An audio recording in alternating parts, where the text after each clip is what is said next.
Hello, everyone. Welcome to Toon Talk 2.0. This is a special, it's not special, but it's a special feeling because it's 2.0 and this is our 20th podcast since we created the podcast. It So is. this is awesome. I was gonna say Toon Talk is always special. Yeah, my mama told me that I'm special. What's that line Sorry. from What's that line from Waiting? It was like, Mama said they was my magic shoes. Mama said they'd take me anywhere, of course. Mama used to beat me over the head with a belt and call me a retard. We don't say retard even it's so cool. We Dude, say and that mentally- you know I what? This know is that. this is a hot take. And it's going to offend some people, but I don't care. Dude, Me neither. The people that get offended with that is like it's really. such a great word though. I mean, And you know what? It's become an offensive word. I got a special it's- needs but- stepdaughter. but and is she it doesn't feel though? upset for that. No, it became that in the culture. The culture make it that. It's like when you say gay. Gay used to be the word happy in the 20s. Well, but If you were even gay, it's because you were happy. yeah, but even that. So South Park does an episode using the more derogatory, and like I know.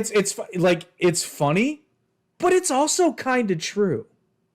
And at the end of the day, the joke is a joke. And if you can't live with it, or you're just, are you drinking a Mexican Coke? See, Look at that sponsorship. I Con- love you. You're like your T-shirt, con everything. con azúcar real.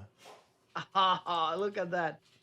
So thank you. This No. podcast is sponsored by Coca-Cola Mexico and by Create Live. It was Don't sell actually itself. it was actually free though. Why? Tell us why. I went to I had to drive to and from Chicago today, and then I actually got home in pretty good time. But then I got home and I have a sick cat again, and he's refusing to eat anything but his like super. Stop there. So you're saying that your favorite pussy is sick and is refusing to eat? It's my That's only. what you're saying? It's my only pussy. Oh, okay. Keep going. But yes, he's refusing to eat anything but his special little squeeze treats, and he's got a vet appointment tomorrow. He doesn't want to eat, but want to eat his special squeeze. Man, Yeah. seriously, you're digging yourself to a. Keep going, please. Cat people know what I'm talking about. It's not dirty at all. But I'm out of them, and he needs to eat because he's got a slight fever and he's getting looked at tomorrow. So I had to go. Every pussy that is a little warm needs to eat. Yes. So I had to go to the store and get some more, but then we got a podcast to do, so I went to Chipotle to get some food, and their refrigerator had stopped working, so they were giving people drinks that wanted them out of the fridge because which the whole time I'm like, should I But plan? they don't open the door. Well, not only that, these drinks also don't go bad. I mean, but it was telling the truth and do the right thing or take free Coke. I took a free Hey, Coke. I'm with you. No, here's the thing. I'm a proponent for doing the right thing, except when it comes to someone else's stupidity. Oh, I thought it was going to tell you when it benefits you. No. When it comes to sheer stupidity, I will take advantage all day long because I feel like it's like I'm not a religious man, but the best way I can put it is that is God trying to teach somebody a lesson, and who am I to stand in the way of the will of the Lord? Yeah. You know what? You need to control yourself. Well, I think the best example of that was there was a self-checkout thing that at Walmart that was on the fritz. It wasn't working. So they came over and they voided the transaction and said, okay, you're good. And I'm like, okay, do I need to go to another register? Yeah. And they're like, no, you're good. I've got like $100 worth of groceries. They're like, no, you're good to go. Okay. Well, I'm gonna name you the luckiest guy in Indiana. Okay, to be But fair, that doesn't happen. It happened one time. But I was just like, Well, that's one more time that everyone in the freaking world, man. I But I'm- never get any free like that. oh, and well, this one's more common. So this one I didn't even try to set the record straight. So there's this phenomenon that's been happening in the service industry because it's happened to me multiple times where we have people that are working these jobs that are, it used to be like people would text while they were working, and that, wasn't terribly, like, that's not awful. It's not great to do in front of customers, but it's not If you're a gynecologist, yeah, it's clearly low. Yeah, it's a little low. But now people are having full blown conversations on their phones while they're working. And not only is that Yeah. super rude, you're also not paying attention. So, Yeah, they messed up when they do that. well, constantly. So the cashier at Walmart, who, you know, high school kid, whatever, but her bosses are letting her get away with it. You sound like an old uncle, but keep going. Well, I mean, it's true though. Like they do it because nobody tells them to not do it, or at least they're not punished. Yeah, exactly. So I walked out with a free case of water and a bag of dog food because she couldn't be bothered to walk around and scan it. Hmm. It's like, look, it's not my job. I didn't go through the self checkout. I'm not working today. You know what? It's funny. The other day, and like 2 months ago, when I went to McDonald's, because I go there. I don't do that anymore. You know that I'm on a diet, blah blah blah. But when I was doing it, when you order in the app, it doesn't separate the unit with the numbers. So I have 120 nuggets instead of one order of 20. And I went in front and I told them, "You just give me 20." Says that it's 120. And he looked at me and told me, "Damn, you're the third one this week." I thought, yeah, I have a lot of nuggets. I give nuggets to other people.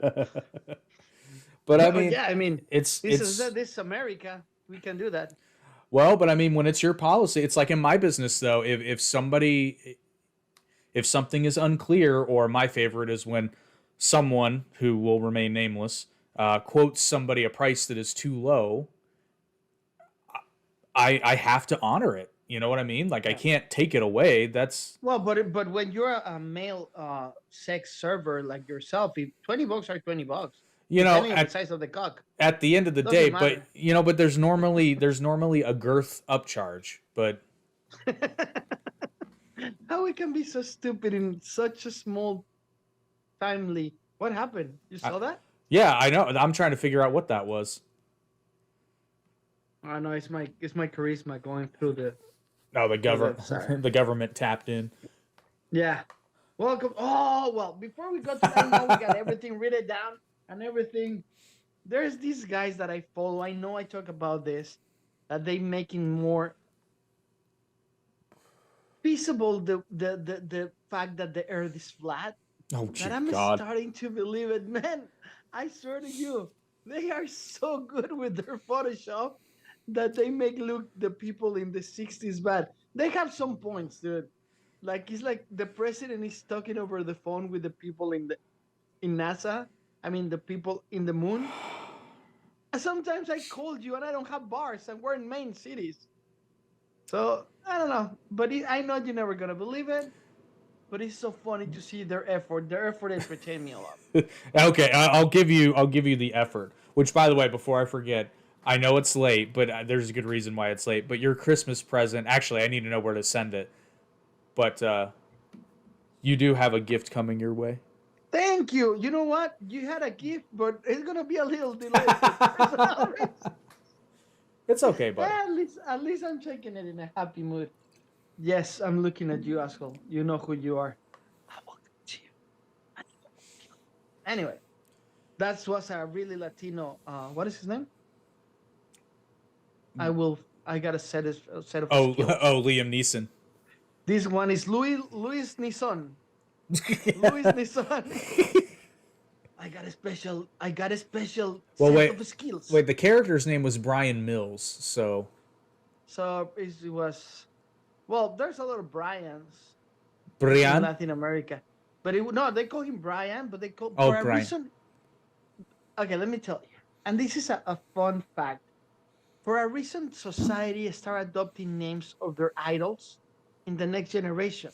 Mm-hmm. So there's a lot of Bryans in Mexico because Kobe Bryant. I'm not kidding. Oh, Bryant. Brian, but wait. I'm going to a point.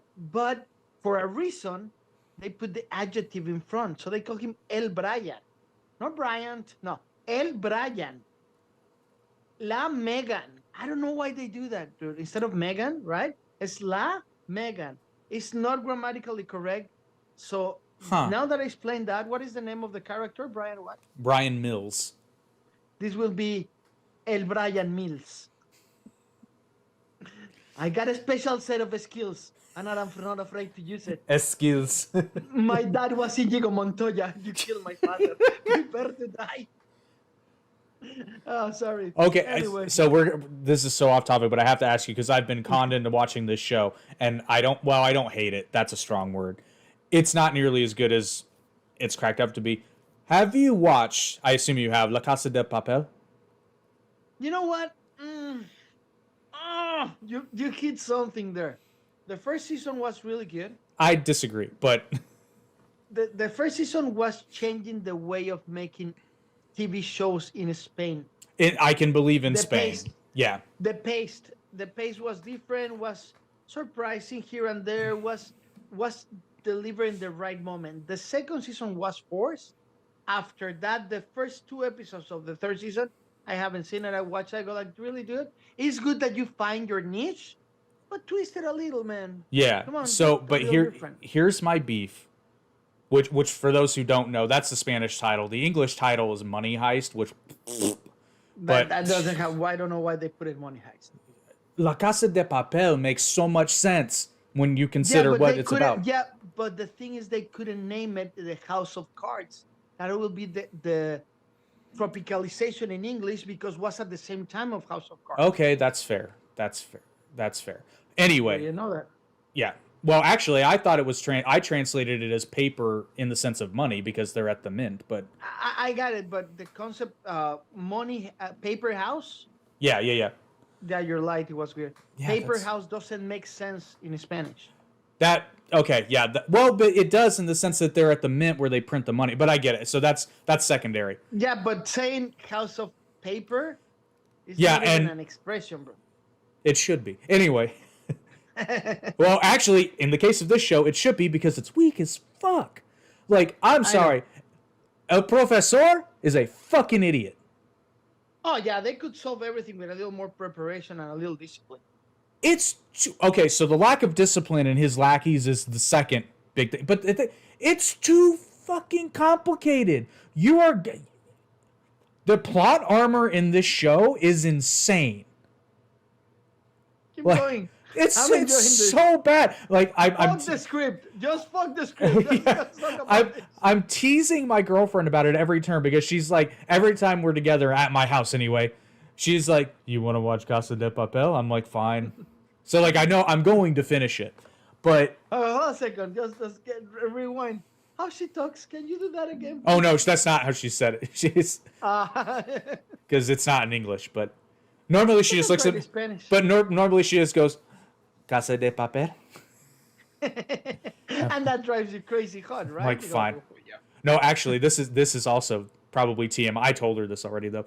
It's so she was sick recently, and she had a little bit of Oh yeah, you just told us that she couldn't eat. Oh, you mean your no different, yeah. But she was sick recently, and she had a little bit of gravel in her voice, so she had like that. I don't even know what you call it, but with her accent, Like raspy. but a little Raspy. bit. But it's kind of like a, I don't know what you would call it. It's basically like I've seen Like a smooth operator. kind of not that kind. It's so there have been some Hispanic characters in fiction who have had kind of that rap. It's just part of their voice, or at least they put it on for the character. And I'm just like, that's way hotter than it should be, and I can't explain it. Yeah, maybe because you were thinking about Piccolo in Spanish from Dragon Ball. I've never Got that seen voice. I've never seen the Oh. Spanish Dragon Ball actually. Oh, you should. You know, I it's should. bad, but first of all, I wanna touch two topics here. So, are you saying that there's just Netflix in your house because Latinos can't afford Netflix? That's what you mean? No, she has her own Netflix account. I know. I told her she doesn't need to pay for her own Netflix anymore because she can just Well- use mine. But She doesn't supposed to because now you don't supposed to share your password. But okay, I'm with you. You know, I can share it with. They blocked mine.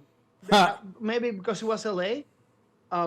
They were using it in Vancouver, in Washington, and in Vancouver, Canada. oh, My maybe girlfriend, my mom, and then they say, well, if you want to keep going, you need to pay 24, I don't know what.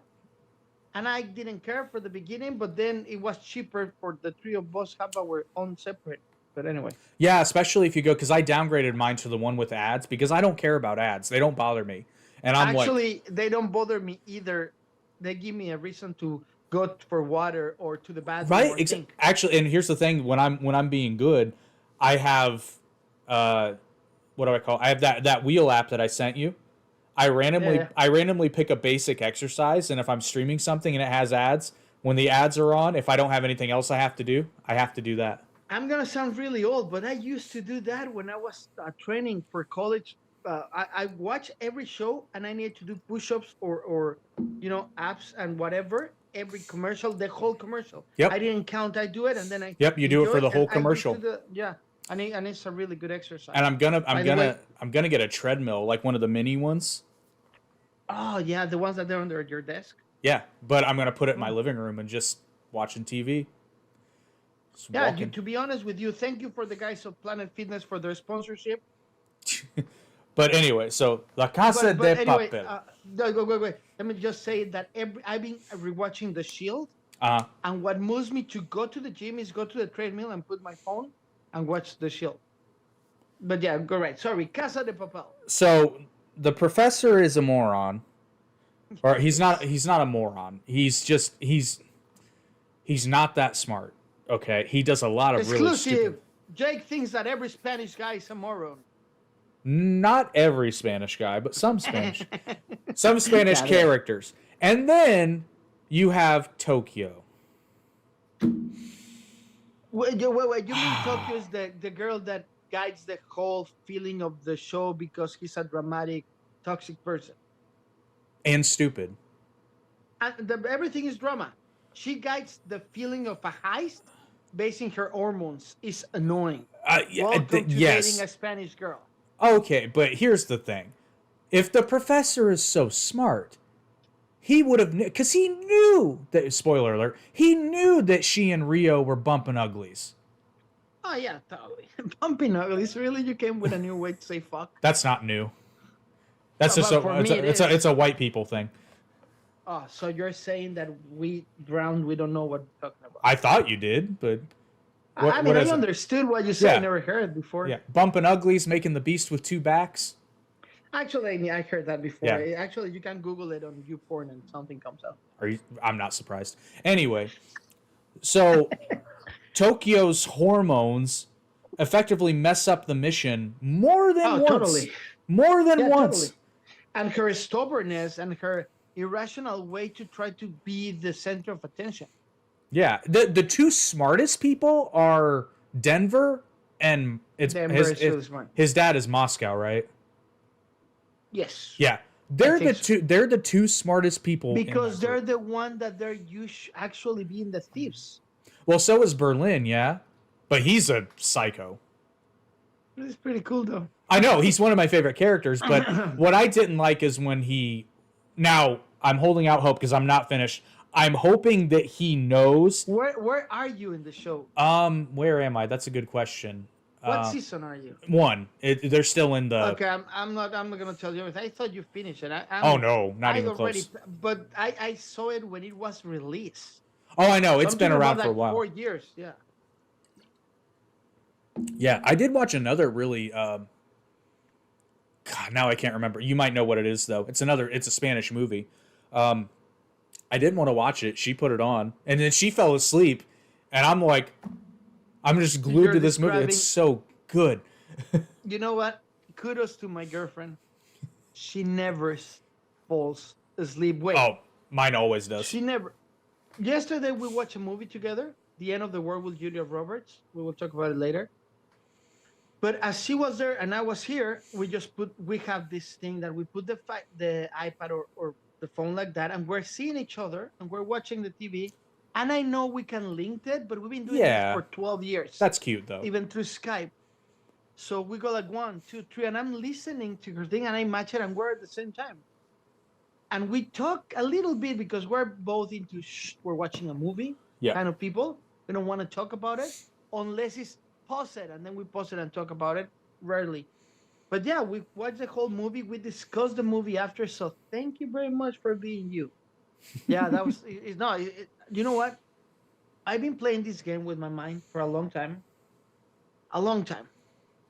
I'm talking since I was probably 12, going to school. If I had unlimited resources, what I will be doing right now, who I will be with, right? And what part of the world I will be. I've been doing this for years and years, but it's so good. And I don't want to sound sweet and lovely because that's not me, but it's so good that sometimes you go like, if I got an email says what I will do, and you say being with that person, right, doing this, and with her, and that and everything matches. So it's pretty cool, and that happened every time we watch a movie. First of all, we don't argue about the movie we're gonna watch because we both want to watch the new stuff. She doesn't like to watch reruns. I do. So when she's reading, I watch reruns. So it's pretty cool. So anyway, I just want to mention how good it is. She never listened to the podcast, so this is not me trying to get in her pants. So she never really never listened to it. Never. Yeah, no, unfortunately, my girlfriend doesn't. Well, actually, that's not true. She watches some of the podcasts, but I'm like, I love you for that, but you don't understand what we're saying. Hey, abuse, abuse. Fuck it. That's, oh, I know, I'm not, so don't stop, but I mean, I'm marveling that you would, want to. I'm gonna say something on your behalf. Gracias por vernos. Necesitamos tus visitas. Mándaselo a tus paisanos. Gracias. There you go. They said that you're a piece of crap and we don't need you. You did not. Nah, I say thank you for the views and please send it to the people of your country. I don't Just know. for this thing. So yeah, so in closing, I'm holding out hope that Berlin knows that Denver was never actually gonna kill someone and was counting on it. But again, the story's just okay, you're confirming my suspicion, basically. No, actually, you don't remember that I'm a writer and I'm assuming that you're gonna assume what you're assuming that I'm assuming based on my assumption. So I'm just confusing you more. But are you assuming that I'd assume you assumed? Totally. I watched this conversation start with Inigo Montoya. I changed the venom from one cup to the other. Anyway, keep going. Well, that's just in closing. But so even if I'm right or wrong, it doesn't matter because my main point still stands. It's too complicated. There are way too many moments. The only character, like I said, the only characters with any common sense are Denver, Moscow, and Nairobi. Nairobi, I like her. I like Nairobi. She's a little crazy, I wish she but was hot. I wish she was hotter, but yeah. She's not bad. She's hotter in Tokyo. I mean, sure. I mean, come on, bro. Tokyo needs a different hairstyle. It doesn't. Well, you got to remember that this show came 7 years ago, 6 years ago. Okay, that's fair. So it was trendy. You know what? What happened when I do this with the screen? Can you still see me? Yeah. Oh.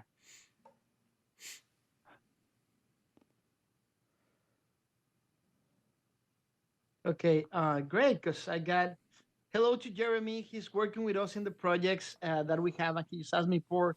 He's a fan, and he's asking me for an email to send information that we need. So that's fantastic. So I got a proposal for you. Okay.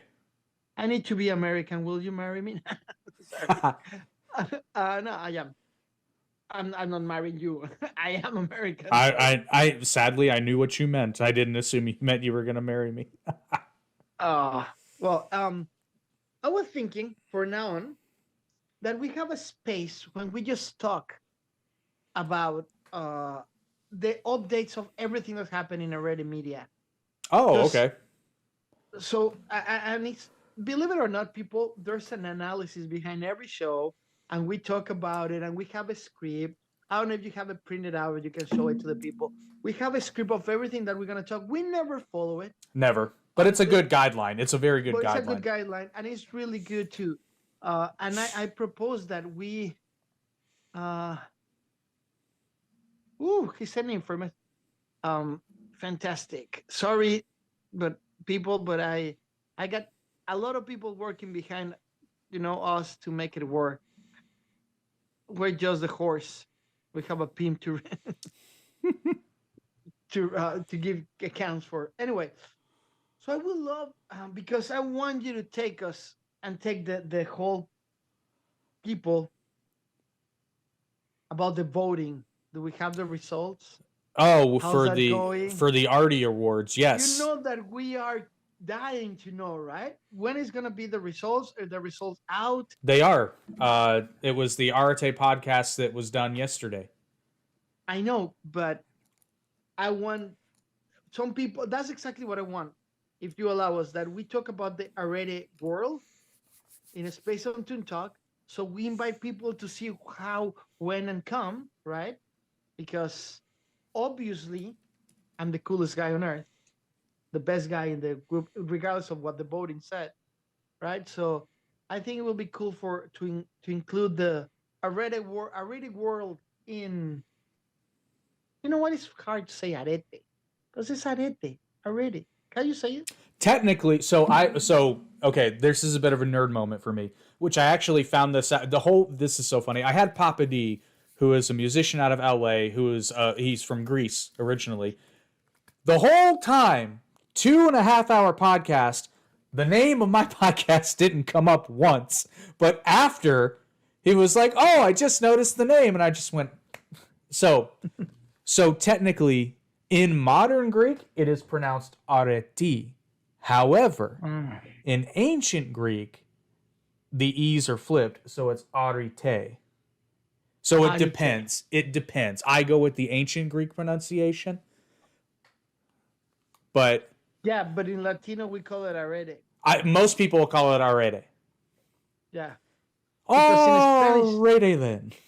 arete. That actually like. So, can you tell us a little update on the words, please? Yes, so I decided literally on December 28th. I was inspired by Justin Spur because he put a video on TikTok doing a like spoof awards show of like just media of the year. I remember the one award that I don't remember what he said. It was like, I can't believe I'm singing this song from a musical right now award. It was from Wonka. But that inspired me. I said, you know what? Everybody's done such good stuff this year, and Yeah. it wasn't until I really dug into this that I realized how much has been accomplished. And realistically, in the last few months of the year too, so not even the entire year, I said no, some recognition needs to be given. So I came up with some award categories, which for this year we're gonna do it right. We're gonna do it through the website, probably at the beginning of December. We're gonna come up with more Probably categories. the whole year. I will vote for the whole year, so people vote the whole year. But whatever. Yeah, but it's for 2024 though. So, but anyway, Yeah, you're right. but people probably no. I'll tell you what. We'll probably do nominations in like October, November, so that people can nominate their picks, and then voting will be in December. But we had 5 categories. So we had funniest podcast episode of the year. We had best guest of 2023. We had like best episode of 2023, best new podcast, and then podcast of the year. And the voting. And give us the fucking results. Oh god, now I gotta look. Okay, That's while you go to that, let me tell you that this contest is sponsored by Coca-Cola. Give us a smile. Drink Coca-Cola. Keep looking. I'm just they're right here in so my phone. I know. The last time was done in a Discord, and I have Discord, but I've been a little busy lately, and I don't have my notifications on. To be honest with you, I have the system that when I wake up, I review everything. At night, I review everything. So you needed to tell me, hey, have you voted? I go like, holy cow! So I went really fast Yeah, and vote. so the All right. results though. Funniest episode went to Ken's Destroy Barbie movie from the Average Intelligence podcast, which not gonna lie, it was probably the only episode that could be considered a comedy, so that kind of makes sense. I came up with 2 other episodes that I thought were genuinely funny, but they weren't really comedy, so that makes sense because that episode's hilarious. I'm very proud of that episode. It was my idea to have Macho Man Randy Savage come in at the end and explain egalitarianism to Barbies and Kens. That was really funny. Actually, it was a funny one. It's also So it me. won. It's also me doing Macho Man's voice. So Oh yeah, yeah. And please, can you tell us the number so people can go and watch it? I don't know the number, but if you look at it, because average intelligence, we have over 100 now. So if you just look up Ken's Destroy Barbie movie, you'll find it. There you go. It was Okay, shortly next after. category. It was shortly after the Barbie movie came out. The Barbie so, movie released. Yeah, I remember. Yeah. The next one was Best Guest of 2023. And with 50% of the votes, which this is no surprise either, the Goosebumps Crew podcast won with their guest Tim Jacobus, which, for those who don't know, is the illustrator for the bulk of the Goosebumps books covers, which are iconic and really good art. And the fact that they got him on for their third episode is amazing. So yeah, that was a.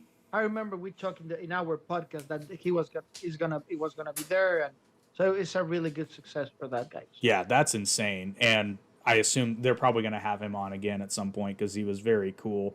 Apparently, well, you can tell if you watch the podcast, which I highly recommend you do, even if you weren't a huge Goosebumps fan, because it's just really cool. I learned a lot of really interesting stuff, and it gives you kind of a window into that world. And especially if you're an artist, he's got some good advice for getting work and how to do that. But the next was Best New Podcast of 2023.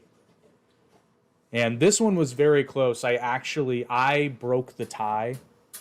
I gave myself another vote. Great. Well, there was a 3-way tie. Oh, three-way, my favorite. Well, I considered a myriad of factors: number of views, impact they made, any special like miscellaneous things like guests, for example. And I mean, you just can't deny, as proud as I am of every podcast on the network, Goosebumps Crew hit the ground running and just hit it out of the park. Yeah, in the last 2 months, they accomplished a lot. Yeah, it's incredible. Now, granted, they're dealing with something. So this is for you. Nothing. No, shit. I should you, but okay, keep going. I mean, granted, they're dealing with a subject matter that has an established fan base, and they all have, because all 4 of them have been creating Goosebumps content by themselves for years. So it makes sense. They brought a fan base in, but I mean, again, their podcast is genuinely entertaining. It's very good. Isaiah does a fantastic job editing everything and putting it all together. And they're all just repositories of knowledge. So especially if you like 90s nostalgia, you should really, really check out Goosebumps Crew podcast. But then we move on to podcast episode of the year.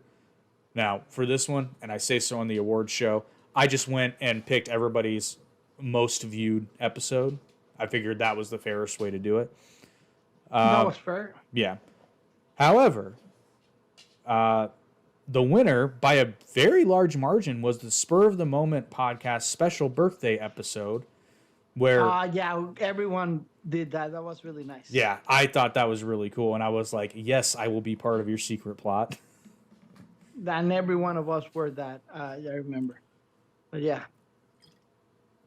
And then finally, we had podcast of the year, which I don't agree with the decision, but the votes were cast because it was okay. What is it? Give us the Arate podcast won podcast of the year for 2023. Congratulations! That's not bad. I don't Man, feel like I deserve. Family here. I didn't vote for myself though.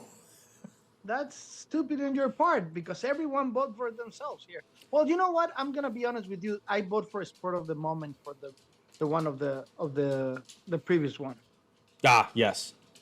Yes, I did that.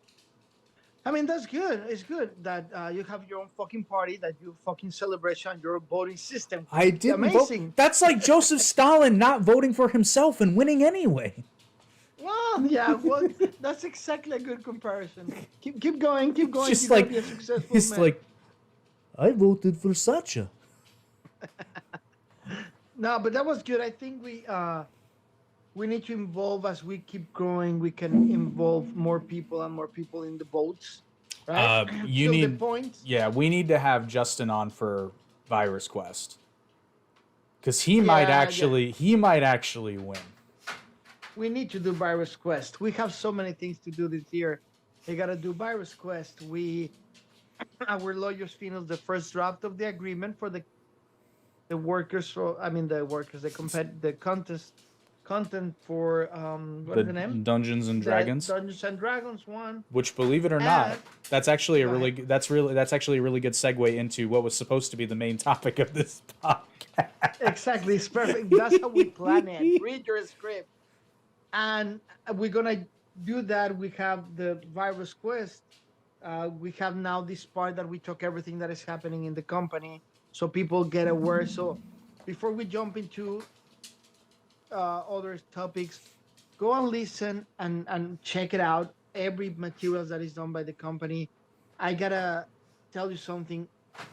Being part of something that everybody works every week on it, and they deliver every week, and they're not excuses like I can this week, I can do this time, oh I miss this time.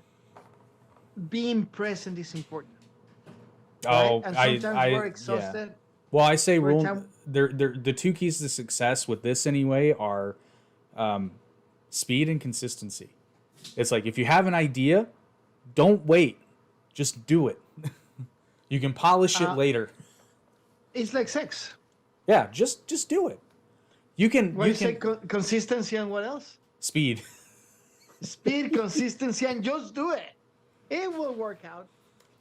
Yeah, so it's really cool to be part of something like that because we all will be we had been involved in many projects, and there's somebody that, oh I can't, and they put the worst excuses. Now this is for all the people that look at us, and more the guys that they're going to be playing uh for the $5,000 award. That's a lot of money, guys, right? I wish I knew. I wish I was good at Dungeons and Dragons. I wish I could play. Yeah, I bet you do.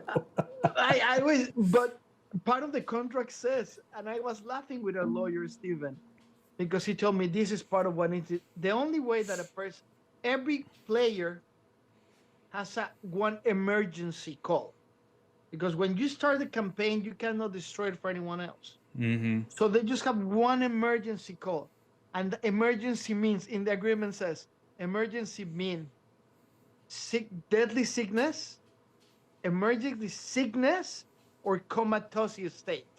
Isn't that beautiful? Yeah, and you know it sounds rough, but it's like you said, it's not like this is just one person. This is a whole group, and We if you understand if it's a big emergency and the guy's yeah, in the but hospital, we will sleep that character that day and that's it. And they can work up or whatever. We'll figure it out.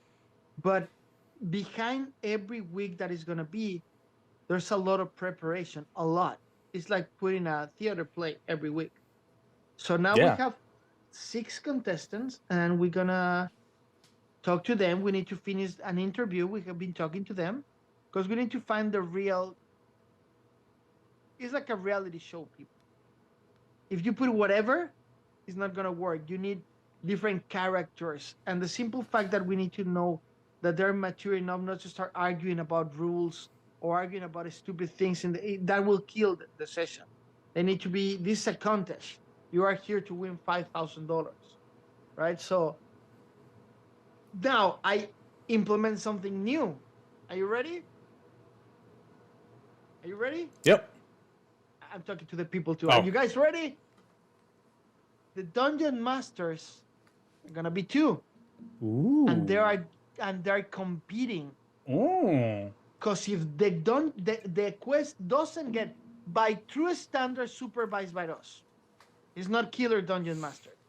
The killer, everybody that plays knows. If they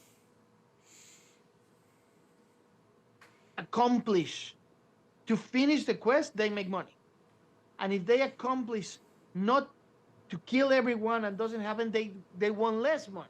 So it's in their interest that the company goes, right? mm-hmm. So they get paid as well. So now we have a true competition between the rules and the players, right?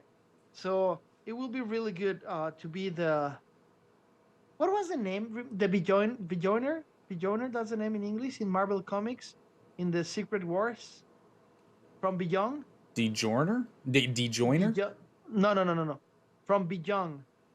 That's Boy. The guy that put the world together so everybody goes and fight in the Secret Wars. Secret Wars. This is in sad. Marvel. I'm actually not super familiar with the comic I Secret used to love this podcast.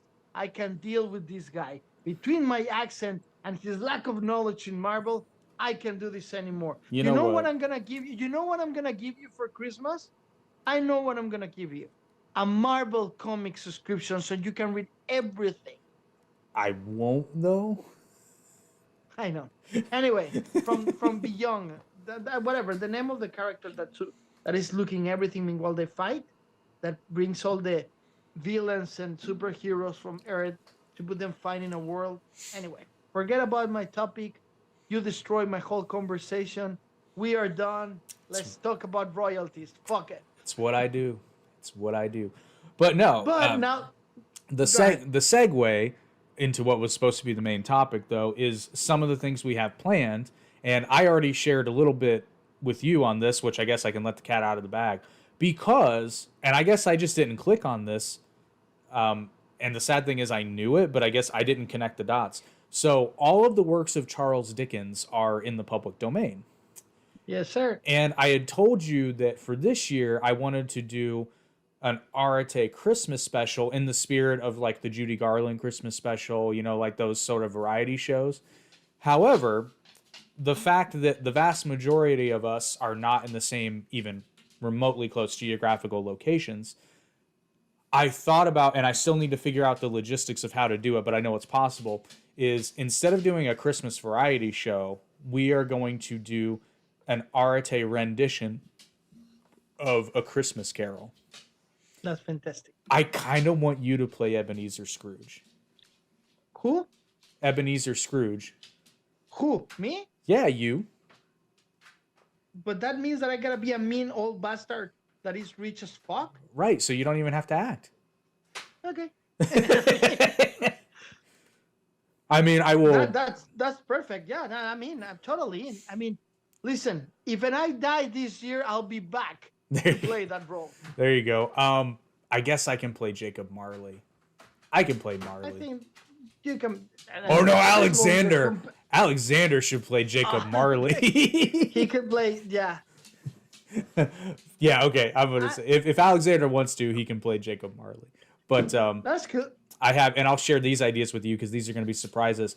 I actually have not really a favor, but kind of a favor of how I'm going to do stylistically the ghosts of Christmas of past, present, and future. And I have a killer idea for future that you're going to love, but I'll tell you after.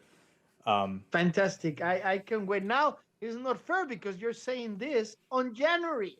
I know. That's Well, 4 it's for. months. I know, but we need it because I want it done. I want it done right. I don't want to rush this. But I'm stoked. I'm stoked. It's gonna be And good. because of now it's in the public domain, Yeah. thanks to your recommendation, suddenly I went and yelled to all the team that were doing the audiobooks. I say, hey, I want to redo Frankenstein and Moby Dick. And they go like, yes. And remember, I never knew or never clicked that the League of Gentlemen all of them are public domain. That's why they did it. Yeah, I just click. I go like, oh. And here's so this is so much fun for me because you remember when we were, I don't know about you, but at least here, people that are around my age will remember. You're telling me old? That's No. I'm saying I'm you're maybe calling me a fucking immigrant. That's what you're saying. a little bit. Third world country entertainment. A little bit. No, maybe it was culturally different, but at least here, people around my age remember, TV rots your brain.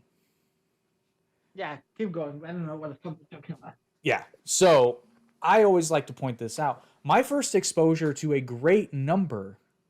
Read between the lines, bro. Back scratcher. Back scratcher. Keep going. Oh no, I guess it was butt scratcher in the show, wasn't it? No, Anyway, yeah, it wasn't back yeah, scratcher. butt scratcher. But anyway, so my first exposure to a great number of literary works were actually through television, and one of them is Dorian Gray, who I found out about along with Alan Quartermain. I only found out because of that movie. I knew Dr. Jekyll and Mr. Hyde, and I knew Dracula, of course, but Yeah, and to this day, the tale of Dorian Gray it's a fantastic it one, bro. fascinates me. I Absolutely knew about fascinates it. me. I knew about it because in my family there's a saying that become a family thing. Because my sister, the producer, she doesn't age, bro. I mean, people think that she's older, younger than me. She's 13 years older than me, and she doesn't age. So they call her Dorian Gray. My mom called her. It's always saying, "So you have a pact with the devil, you Dorian Gray." That's what I knew from a young age Yeah. who Dorian Gray was. Yeah. So So I used to volunteer at a big cat rescue, and which he still runs and directs it to this day. you always following the pussy, right? Yeah, used to be into big ones. Anyway, um, no, but he was also he like has a philosophy degree, so he's kind of a weird cat. But I loved his sense of humor because it was so dry and referential. But some kid had made a remark about like, wow, you've been doing this for a long time. He said, yeah, somewhere there's a old painting of me as a really old man hanging up somewhere, and then I just died. I was the only one that got the Wow. joke. Well, you and the producers, but yeah, that was awesome The producers. Oh, just I meant at the time in that. But at the time. so here's another example, and this one might be probably the most shameful. I was exposed to the tale of Faust, which to this day is one of my favorite works of literature from a fucking anime. Oh, really? Which one? Shaman King. There Hmm. is a character It's in Faust. Faust the Eighth, Hmm. and yeah, it's because at the time I was learning German for the first time, and I was very into Rammstein, and I only started watching Shaman King because I found an anime music video that featured predominantly the fight between Yo and Faust the Eighth. And then I was also reading the manga, so then I read about the story and I was like, whoa, I'm like, this is so cool. So then, like I Yeah. normally do, I find a character I like, and then I know nothing is ever not inspired. So do Yeah. research on the character. Oh, Faust the Eighth is inspired by Faust, the Mephistophelian Pact, this, that, and the other. I identify with Faust so bad, and I swear, man, I wish someone would make a Faust movie that was good. Yeah. Well, It would be yeah. it would be so easy though. It's not. Yes and no. No, dude, come on. It's not that hard. It's already You know in that there. my sister first award when she put Faust in live theater was her first Did she go award. with the original ending or the happy ending? Mm. She was the producer and the light designer, so it wasn't her call. But they did that. No, it's theater, so they went to the rough ending, Good. no happy ending. Yeah, the happy ending. Uh, I feel you. Some a story that the seven hells of Dante. That's the one that drives me nuts.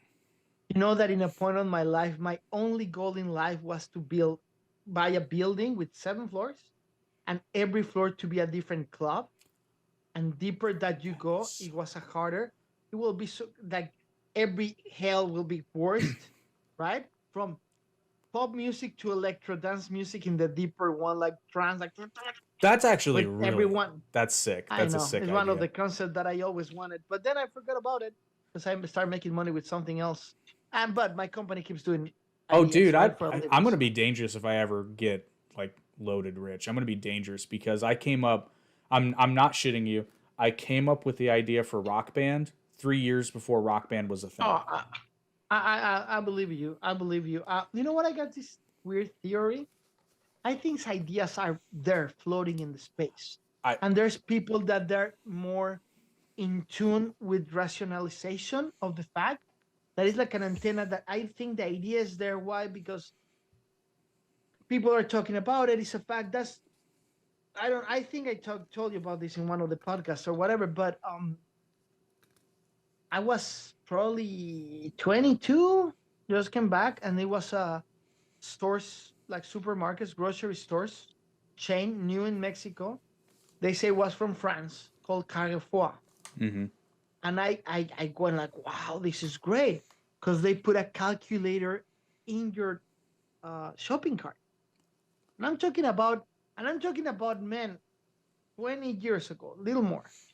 It was like mind blowing, like that's really smart. So I designed a hallway that people don't need to uh, take it out of the, when you go out to pay, you need to take it out of the card. A hallway so you can scan based on the weight and the position and in the scanner, everything. And they told me that it wasn't real.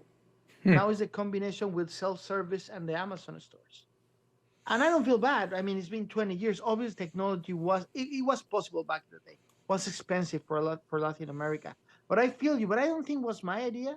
I think it was an idea that's floating in the space, and you are like an antenna that Yeah. receives that. One of my teacher, my computer operations teacher from high school. So shout out to Mr. Gardner. He Yeah, he told the class. He didn't just tell me. He has a theory called the theory of simultaneous thought. And it's essentially that, but where basically the premise of it is if you've thought of it, other people have. So you need to move. And you know what? That sometimes I got ideas that I don't even think for myself. That I know it, and no, I'm serious. I don't want nobody to do it. I still have ideas that never left the chamber. Oh, yeah. They never even become powder, right? Because I know when I start tugging on it. However, as I grew up, and then I started develop the waterless car wash, I realized that it's way harder than those ideas. Yeah, well, the bigger the idea. But the other idea I came up with, and again, the only reason I didn't do it was two reasons. One, well, it all comes down to lack of money because there would have been a license involved. But I was like, this was shortly after the Saw franchise started really, as a franchise, started really getting big. I think it was right after Saw 4 had come out. And I just turned to my girlfriend at the time. I said, you know, it would be really awesome? Like That you get naked right now. Oh, sorry. I yeah. thought that's what you say. Well, I mean, that happened later. But Yeah, whatever. You nerd. Keep going. is a Saw themed haunted house where you have to escape, like an escape room. Like escape room, but with saw. That Yeah. would be awesome. Well, lo and behold, a few years later, advertised right on a big billboard, Oh, Saw really? Saw theme haunted house. The Oh, problem, I never saw it. well, I don't know if it was regional, but there was definitely one here, and it's like, ugh, licensing. Now again, So it was in Indiana. yeah, So the first quest was not to get married with your cousin. we're not that far south. Yeah, yeah. Although, Whatever. although, fun fact, it is actually technically legal to marry your first cousin in the state of I Indiana. know. I read it. Anyway, but yeah, no, that's develop idea is one of the most coolest thing in the world. To be honest with you, there's a few that is beat. Okay, I got one that is beats everyone. It's not mine. I had a producer that actually his thesis said that he can put all the information. Are you ready? All the information from the computers in one small space. And they laugh at him and they bound his thesis. He was creating the USB. I have a hilarious story. So basically, he came up with flash memory. Yeah, she came with the idea of Yeah. flash memory and the So concept and the way to do it, yeah. but he didn't Oh, license it it's or not anything. it's wild though. So fun story about those. I think I was a freshman. I might have actually still been in eighth grade, middle school. I randomly no, I was older because I worked at Walmart at the time. So yeah, I think I was a freshman. Anyway, I no. Anyway, it doesn't matter. I randomly saw one at Walmart. It was when they first came out, like they were brand spanking new. I paid like $80 for 128 megabytes. But Man, wow. but I saw it, and I don't even remember why it caught my eye because you got to remember these didn't exist. We were still using floppies, and I saw it and I read it, realized what it was, and said, "Holy shit! Yeah. This is the future." And plus 128 megabytes was huge. Yeah, it was like wow. That Now was it's nothing. But huge. They wouldn't let me use it in school because of security concerns, and now are you it's required. serious? Yeah, they would not let me use it, and now it's required. Yeah, well, And that now they happened. use iPads. Well, no, but that happened in less than 3 years. It went from being you can't use it to you have to have one. And this takes me to another topic because I know that today we're gonna go back and forwards in the topic. Have you seen the movie At the End of the World No, but with Julia Roberts? I've seen it in my like queue available, but I have not watched it yet. Two things that surprised me a lot. The producers are Michelle Obama and Obama itself, Barack Obama. Wait. That's what I thought. But then I watch it, and even they really want to get out of politics because it's a really good movie. Or Maybe they should. maybe they should. The Alexander, remember Alexander Sakal, the Oracle? He came with a theory when COVID was happening. He said this is just a trade out. I go like, dude, it's people dying. He told me no, it's a trade out. It's already something big is gonna happen in 2025, and they're training the people because they need to program society.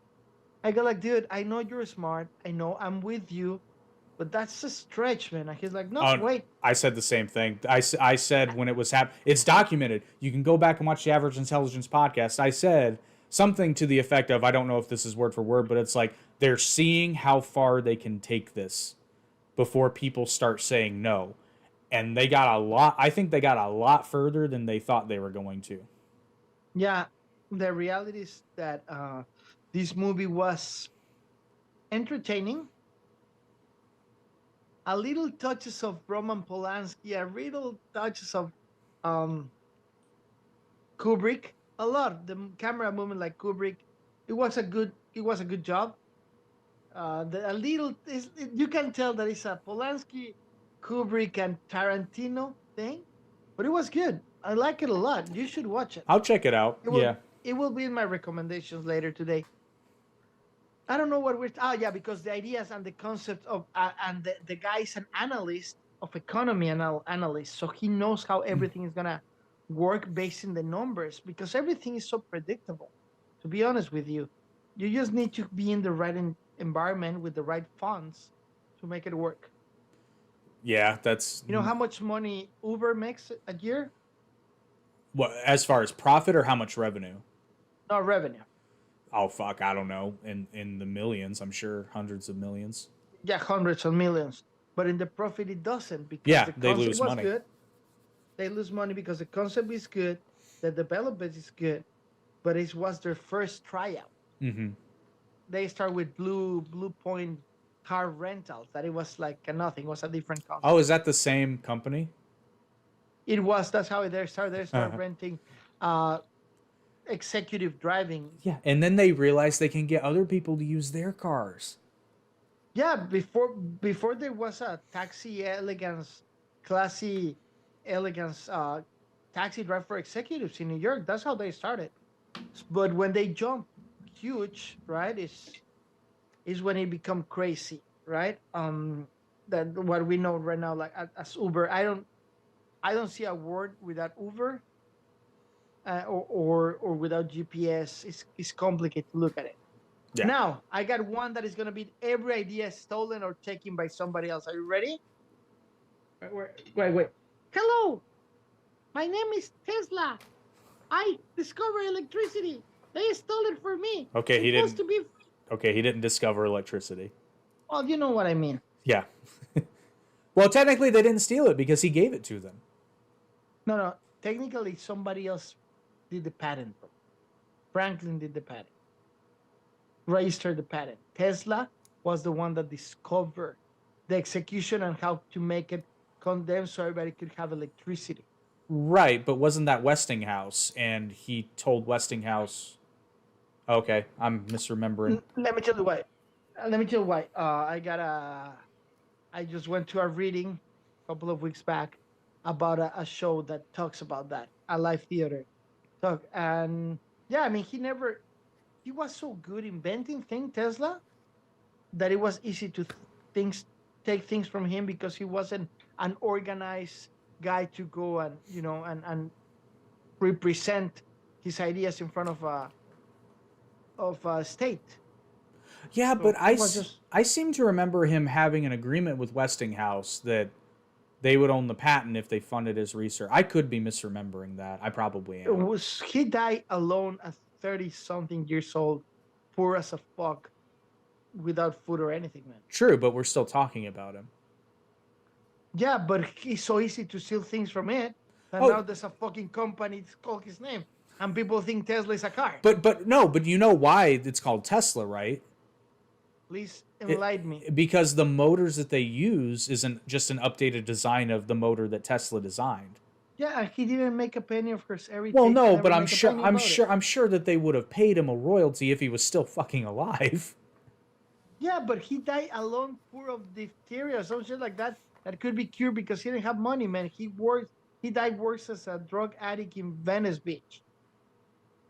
Anyway, Well, depending on yeah, what year did he die? Because diphtheria may or may not have been curable at that point. well, okay, I give you that. I give you that. But my point is like he died poor as fuck.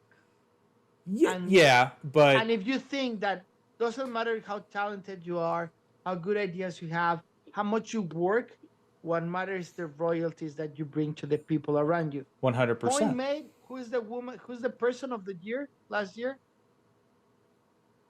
I Doesn't matter. I don't know. Doesn't matter. You don't know? Oh, it's gonna blow What your mind. you mean Doesn't. time person of the year or Yeah. Who is it? ah shit. I read this and I'm just Let me blanking. finish. Let me finish. There's people that save the world, people that stop conflicts, people that create cures, people that die saving people, and they give it to Taylor I Swift. was gonna say I just remembered it was fucking Taylor And I'm not Swift. saying that she's not talented and hard worker. I said Well, that name and her the person of the year in the whole 8 billion people. That's a stretch. well, let's remember Time also named Adolf Hitler person of the year. Well, I don't know why I will vote for that and not for Taylor Swift, dude. She's a pop star. True, but she's much more influential than she should be. Wait, hold a second. What she's done for society? Other than right, I mean, it's not bad No, no, music, but I'm it's talking serious. What is have she done for society? I would say on a Zero. well, no, on a stretch, I would say that she's been an inspiration for a lot of young women. To do what? To just well, okay, so let's actually be real because I actually got schooled on this because I basically asked the same thing. And now correct me if I'm wrong here, but she essentially told the establishment of like the music industry to go fuck themselves, and she didn't do it herself, but she Correctly. She retrieved her material from Spotify. Great. What she's done for society? she has brought ratings to the NFL. Okay, now we're talking. Taylor will love you. No, I'm serious. Don't take me wrong. I think she's extremely talented.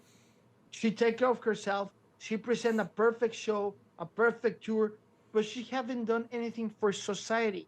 And there's Nobel prizes that they've been studying their whole life. Let me tell you a story. And I'm sorry I'm going too deep, but humor me, people. For we got 3 viewers last podcast, so shut the fuck up and listen. No, I'm kidding. Um, we have 2. Uh, the I know this guy that I'm involved in that company that he proved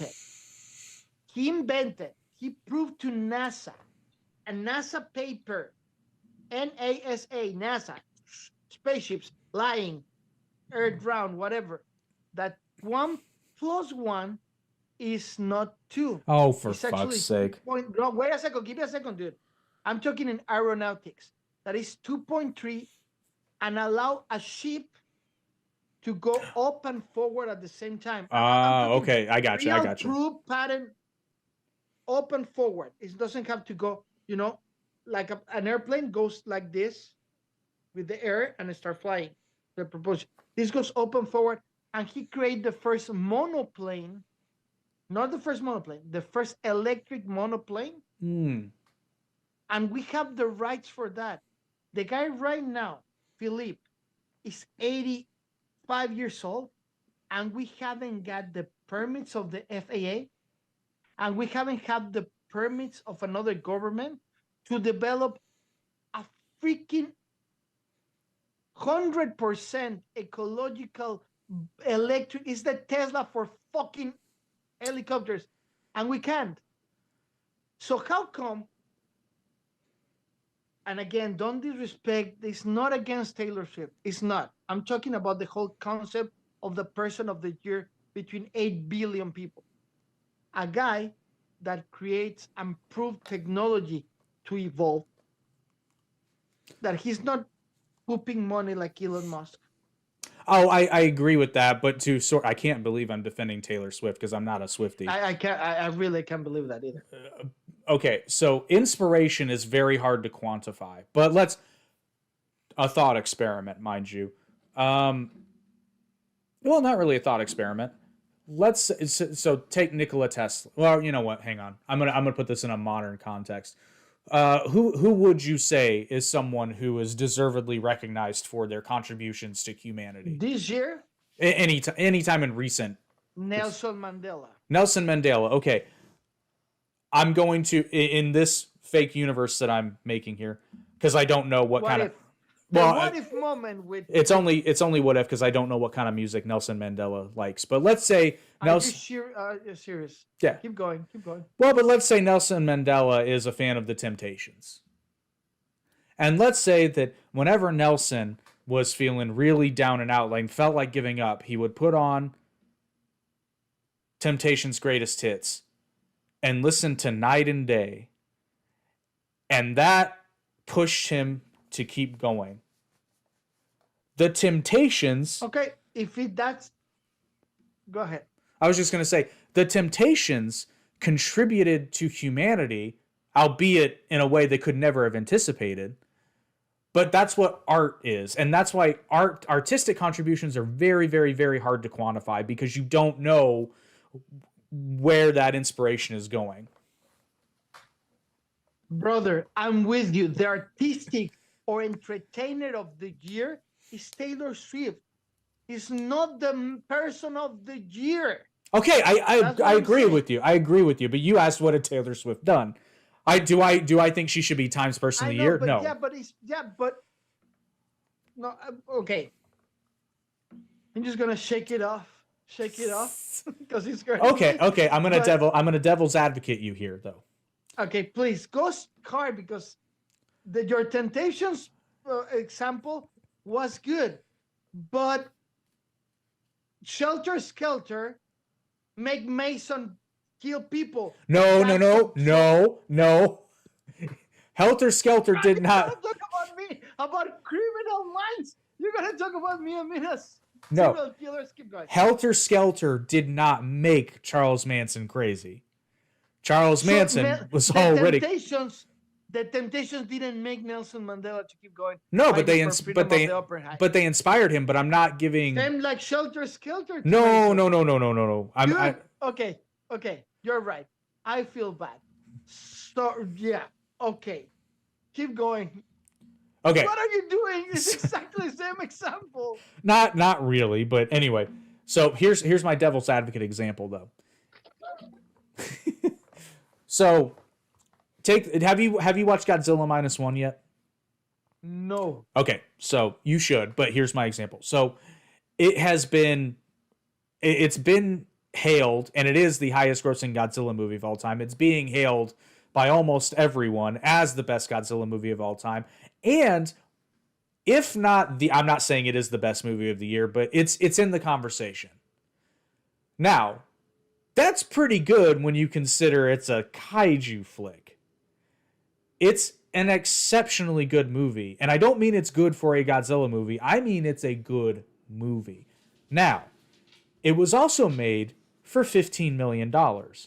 So we're going to do another what if scenario here. What if Godzilla -1 indirectly saves the Hollywood movie industry by showing them and inspiring them to change instead of saying, oh, we have to spend $250 million and have a giant CG battle, when Godzilla -1 shows if you have a good story and you have engaging characters and your script makes us care about these characters, and then the VFX you actually do are done well, because if your budget is too low, you do them sparingly where it's necessary.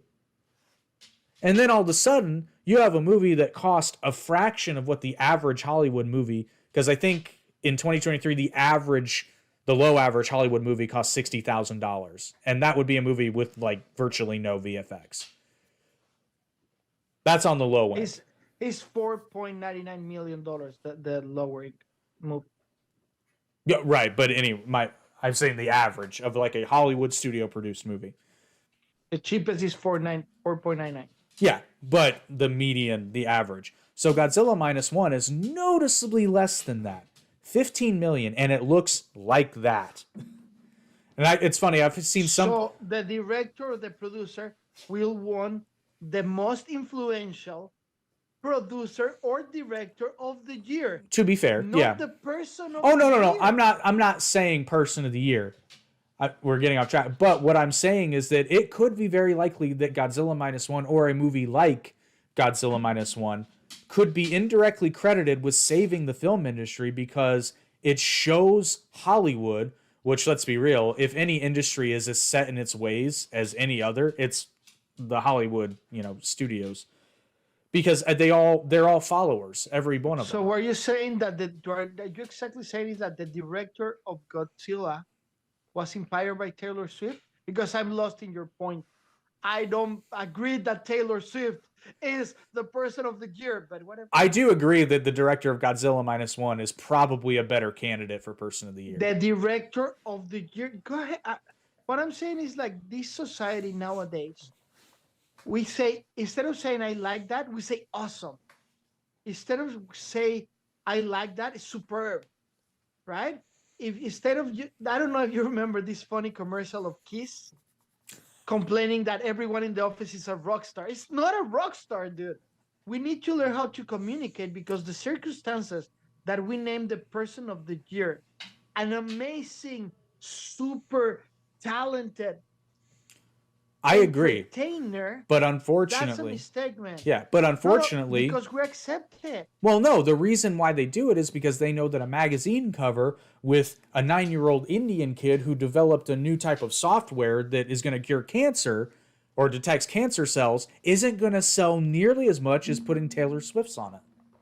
And that's exactly the problem that we have with society. Everybody thinks for themselves. Well, it's like even the media is guilty of it too, because every time Greta Thunberg farts, everyone's like, "Oh my God, she's so great." Did you saw last night the kid? Which the one? The Chiefs fan. The Oh. kid, half black face, half red, makeup. He put a Cherokee thing, and he's yelling to his team. He's a 8-year-old kid, and people start attacking him because that was offensive. It's like, dude, grow the fuck up. Oh, shut up. Why you don't go and complain to the Raiders fans because they use silver, and silver is like, fuck you, right? You're not gonna do that. Yeah. They really make the kid cry, man.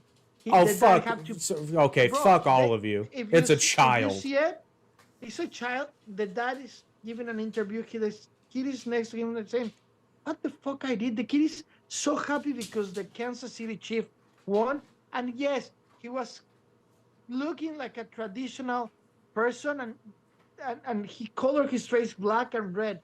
So what?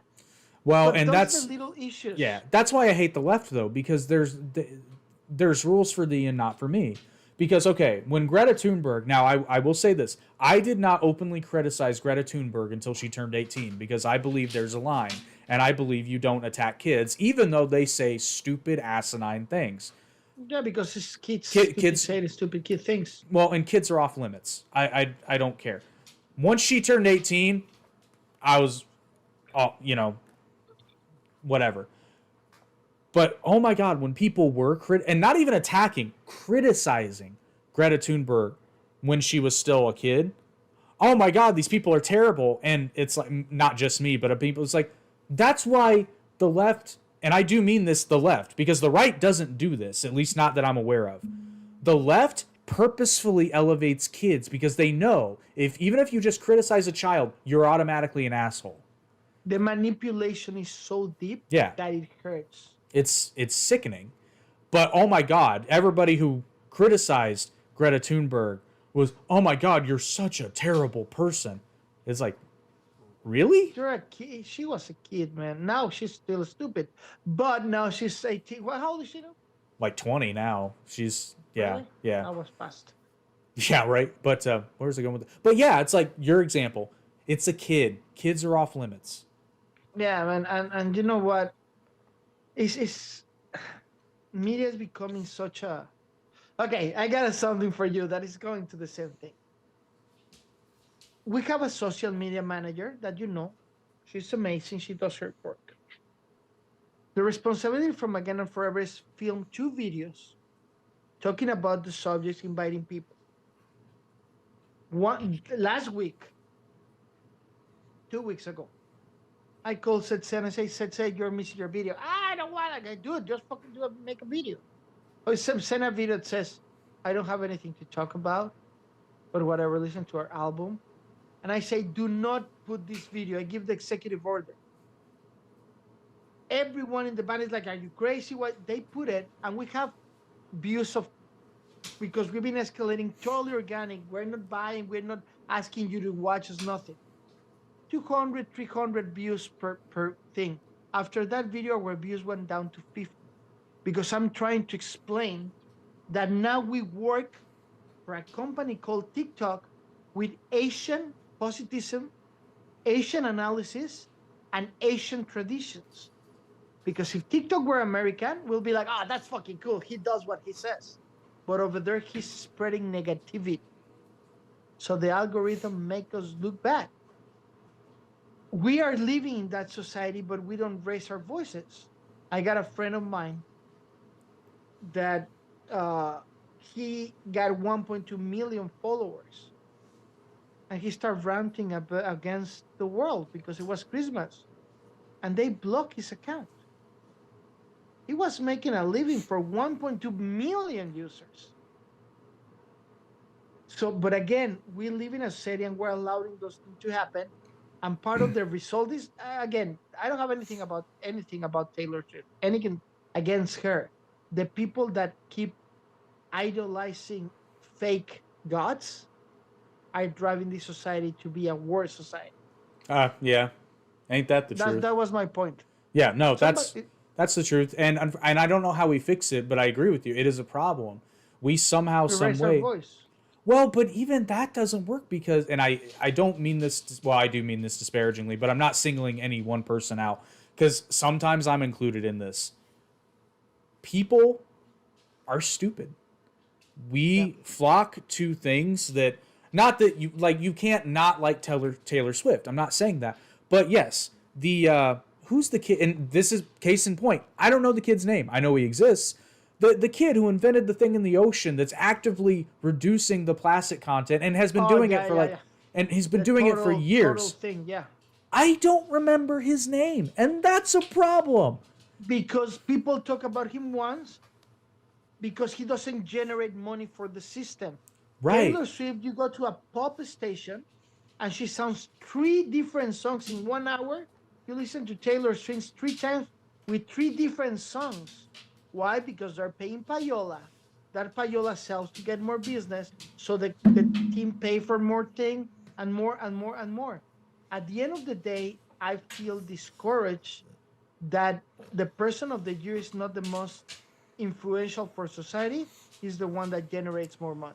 You know what? Actually, I just came up with the answer. So they want to sell magazines. Great.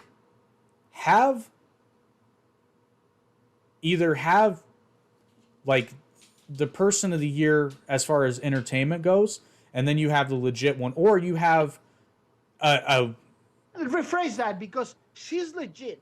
Yeah, she's legit. Entertainment. Yeah, but I get, but maybe more likely is you have Taylor Swift present the person of the year award, or say the most entertainer of the person, the entertainment person of the year.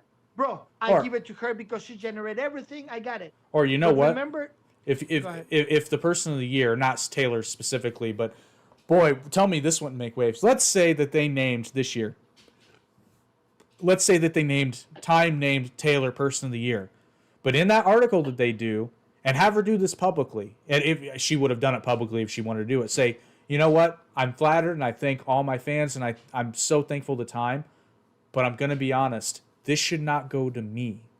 Yeah, This that's should what she's go. supposed to do. This should go to To this the kid that kid. is saving the fucking ocean. Well, and every time somebody brought up Greta Thunberg, I'd just always be like, why aren't they talking about this kid who's doing something? Just not talking about stupidity. Taylor Swift is the entertainment of the year, and there's thousands that people that they're out there that they don't hire a PR, public relationship, to be in the cover and don't generate as much money. Because they're Are you busy. gonna show us your kitty? Wow, he's Can you looking introduce miserable. us to the audience? Yeah, this is Sam. He's not feeling well. As you can Hi, probably Sammy tell. boy. Yeah, he's just. This is his spot he goes to, the chair I'm using when he's not feeling good, and he's just looking at me like move, fucker. Yesterday I was having this conversation with us. He looked, and he beat me Ah, because he likes Taylor Swift. Just kidding. He loves Taylor Swift, so he beat me because of this conversation. No, he's gonna turn 19 in April. whoa. So sometimes dementia comes. I'm not kidding. He's looking at you, and suddenly he just tried to bite because of dementia. And I got a picture that we can share later. I grabbed his pawn when he's sleeping in the couch. I lay in the floor and grab his pawn, and we hold hands. Aw. And yesterday I hold his hand like I've been doing for years, and he beat me because he didn't recognize that it was my hand. I'm like, dude, it's just me. Fucking use your scent. But anyway, Taylor Swift, I still like you physically, and I respect your talent. Jake, you're totally right. She's supposed to say, thank you.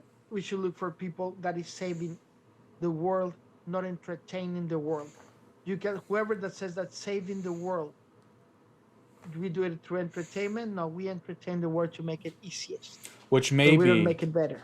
I'm gonna go off this topic on a positive note, and I'm going to assume that a lot of these celebrities that platform sort of things like that, they just haven't thought of it this way. But Yeah. instead of highlighting problems or using your platform, which I get, a lot of these people have the best of intentions. They want to raise awareness. Find people that are doing something and platform those people. Yeah. You're killing two birds with one stone. And they will feel better with themselves. Well, not only that, like the people that actually want to get involved can get involved. There are people doing like no, that's a whole nother topic. I won't go down that rabbit hole. But there's things. Oh, please. Well, no, it's just there's a homeless problem in the United States, and this sounds very lefty of me, but don't crucify me until I'm done. The solution is obvious. Build a bunch of little houses. You saw what they did in Atlanta last week? Yes. So That's a great idea. But see, here's the thing, though. This is where I'm not a lefty. People are like, well, the government should... Fuck the government. The government sucks at everything. You're much better off having people who have a shit ton of money, that have more money than they know what to do with. You can build... When you don't get bureaucracy and red tape and bullshit involved, you can build a tiny little house, like a sleeper room. I'm not talking like a mansion here. I mean, just like... I'm talking Japan style, the sleeping room with a community bathroom. I get it. Well, not even a community bathroom. With a private one. Fuck it. A little shower and a toilet and then like just a room. It's not that expensive. Or like you said, you can do the community bath. But I'm even taking it a step further because I think everybody... I'm not saying a private bathroom is a human right, but let's be real. Community bathrooms suck. There's two problems that I see with that solution. The problem is that a lot of the homeless need psychological attention. True. In California, here in California, people are the mayor of California actually opened a building that they're putting people that they don't need psychological evaluation, so they live there, and that's a good solution. And then you open up the sanitariums. exactly. But you know, it's a little heartbroken, right? To realize how control, how asleep we are. You know that the government could just froze the debt in January for everyone without losing a bit. What? Imagine that Well, everyone, imagine that everyone don't have to pay rent in January. well, Just imagine what will happen. not much because people wouldn't change their money habits. No, but you start a change, man. There's a No, lot of people that struggling with January payments, I, and I understand they're struggling because not because they spend a lot of Christmas, it's because Christmas time doesn't allow them to work as much. yeah, I get that, but I guess 1 month wouldn't do it. It would be I will, if I could, one utopia thing every December, right? The thing is, after a big holiday, people don't work. Today, I call all the people that I'm working with, not our company. Our company is working. But all the people are working in. They go, oh, let me see. Wait till tomorrow, and they're in the right. Right? We're not talking about groceries or first responders. No, I'm talking about executives from CEO top. Right? But it's like a little frustrating. And then I asked to myself, what if people didn't have the rights to eat? I mean, I'm saying this because say the government is not good per se. The government helps a lot of people without money, man. They don't change their habits. I mean, but I never had to use it, so you need to guide me. When people don't work and they receive money from the government, how do you call that? well, it depends. Are they temporarily out of work or do they not work at all? I got no idea. So there's different things, but I guess my point would like yes, you're right. There are government programs to help a lot of people. My criticism always is on a balance of probabilities if the government's involved, it's probably not nearly as efficient as it could be. So who else gonna do it, man? Well, that's what I'm saying. It depends on which program you're talking about because some I things don't see Elon Musk giving $1,000 to every family. no, I and don't I'm see not. the Russia family giving money to the family. Well, they do in the form of employment, but not. I know what you mean. Not Yeah, but they need to give something. I mean, the theory of the AI is that it's going to allow the people just to work in whatever they choose and just 3 times a week. And the AI will assume everything. That sounds perfect, but how are you going to pay the debt of owning an AI? Because there's people that can't pay the monthly app or the yearly app. There's people that they can. I'm seeing a different part of culture right now that I never seen before, and I'm just trying to figure it out. Like people don't believe that, you know that, but Virus Vox, volunteers as an interpreter in a clinic with people with not money. Yeah, the mean sarcastic actually I behave really hard though, and not really. I have the whole reception laughing because I call the team medical minds instead of criminal minds, right? And it was fun, and I make people laugh over there, and why not? But it's complicated to see how society is getting worse every second. And I sound like an old grandpa, but it's getting worse. well, I guess to that point though, because everybody's talking about like universal basic income and AI. Here's my point. On paper, it sounds fantastic, and then you add human nature. Because let's be real. Let's say AI is a thing.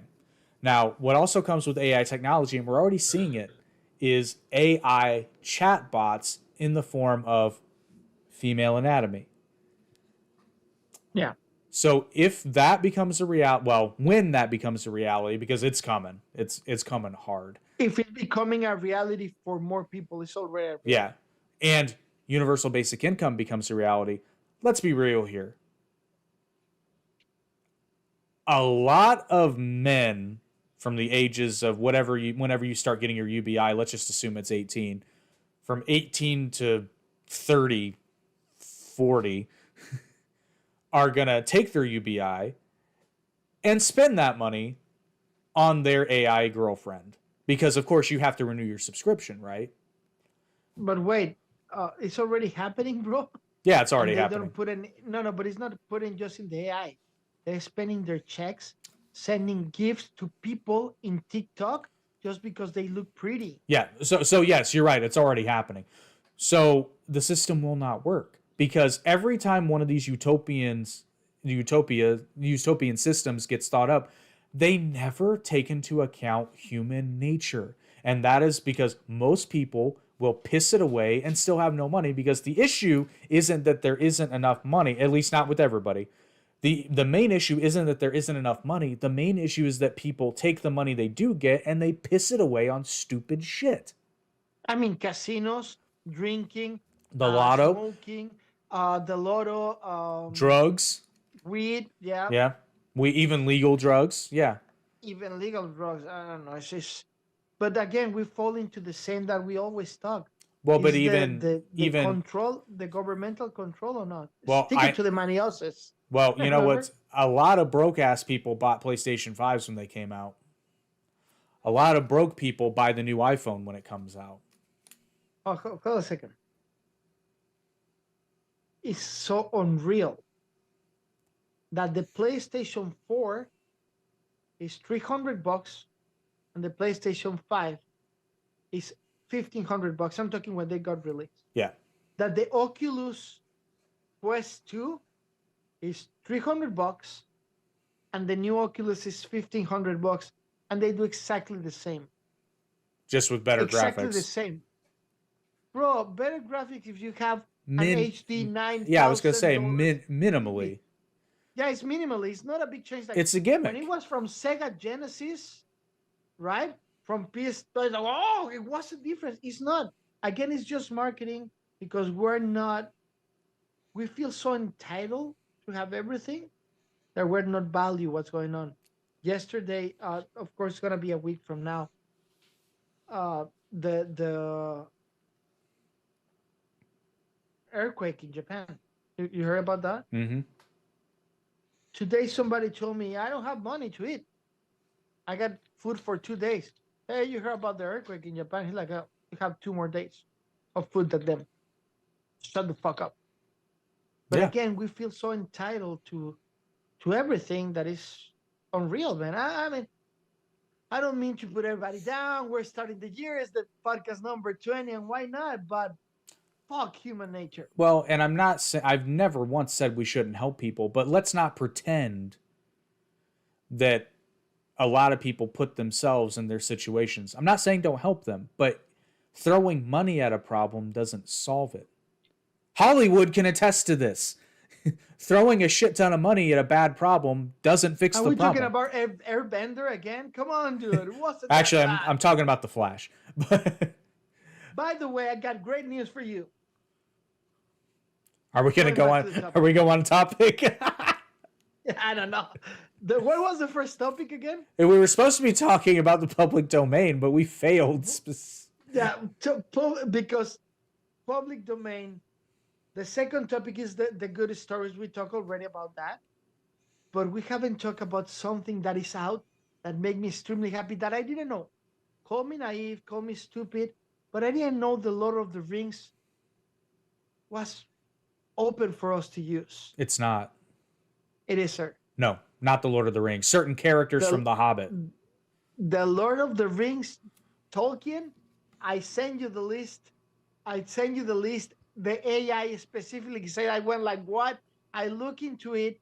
The original book. And guess Oh, what? okay. And guess what? Now we know what the Dungeons and Dragon podcast will be inspired on. Yes, yes, yes, No, yes. 2043, buddy. No. The new rights of the movie, the original book. No, I know. I'm talking about the original book. So I Tolkien just read died. it. Tolkien died in 1973.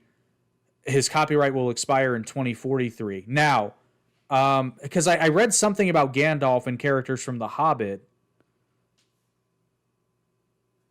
but I think they're coming. You have your AI in front of you. I can ask them. Well, I'm not looking at the AI. I'm looking at the list that I found. Hang on.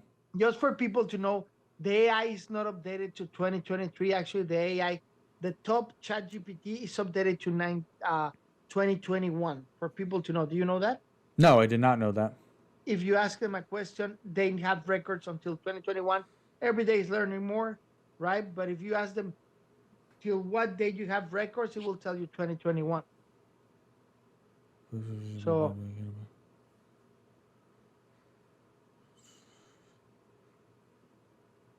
so it's fantastic that either way, we will look deep into that. For people that are listening to us, Jake is going to his I'm reading everything. I don't care about the time online on air, but you have me. Yeah, it'll So a bar, a horse, and a monkey going into a bar. No, a not horse. working.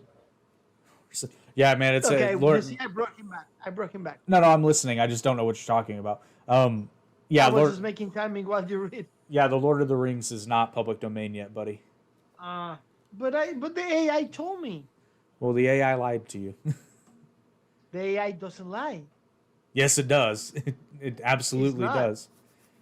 So are you saying that we base our own future on society basing on things that lies? Yes. Who Oh, so programs it's a the politician. yeah, basically who programs the AI? The at this point itself, it keeps programming itself. Oh, come on, you can't be that naive. Not yet. Actually, it does, but yeah. No, ChatGPT is programmed, my friend. Ask ChatGPT how many genders there are. Well, this is based in 2023. I mean 2021. I know. And I will ask her because I got it in the phone now. Well, I got excited because I thought that we could use a lot of things from the Lord of the Rings, but I guess who cares? Well, but Have you they seen the have. Wheel of Time? No, I have not, but I need to. The It's a Wheel of Time is a combination about the Lord of the Rings with what is the other one? The one from HBO, successful one. Dungeons, not Dungeons, Jesus, Game of Thrones. Thrones, Yeah. Game of Thrones. They collided, and I didn't know it was a saga of books that it was released in 1990. Huh. And you see the cover of the album, sorry, of the book, and it looks exactly like a Dungeons and Dragons kind of thing. So I watched the second episode, first, second, and third, sorry, and it's really one thing that I can complain, one thing, and it's a production matter. The story, the characters, is going well. Now I never read the books, so I don't have a starting point, but what I'm watching. But besides that, that they're really well dressed for the kind of universe. I mean, the clothes are really clean and colorful. Besides that, I will give it a 10 so far. So yeah, I mean, they use so many things. Instead of calling trolls, they're actually orcs, and they call it trollocs. Hmm. But the variation that I love about this, that here the trollocs, they're 2 feet, right? People, how you call it? When they're Bipedal. monsters and human. Yeah, but when they're monsters and human, I forgot the word. They're goat or horse feet, so they run amazingly cool. Oh, okay.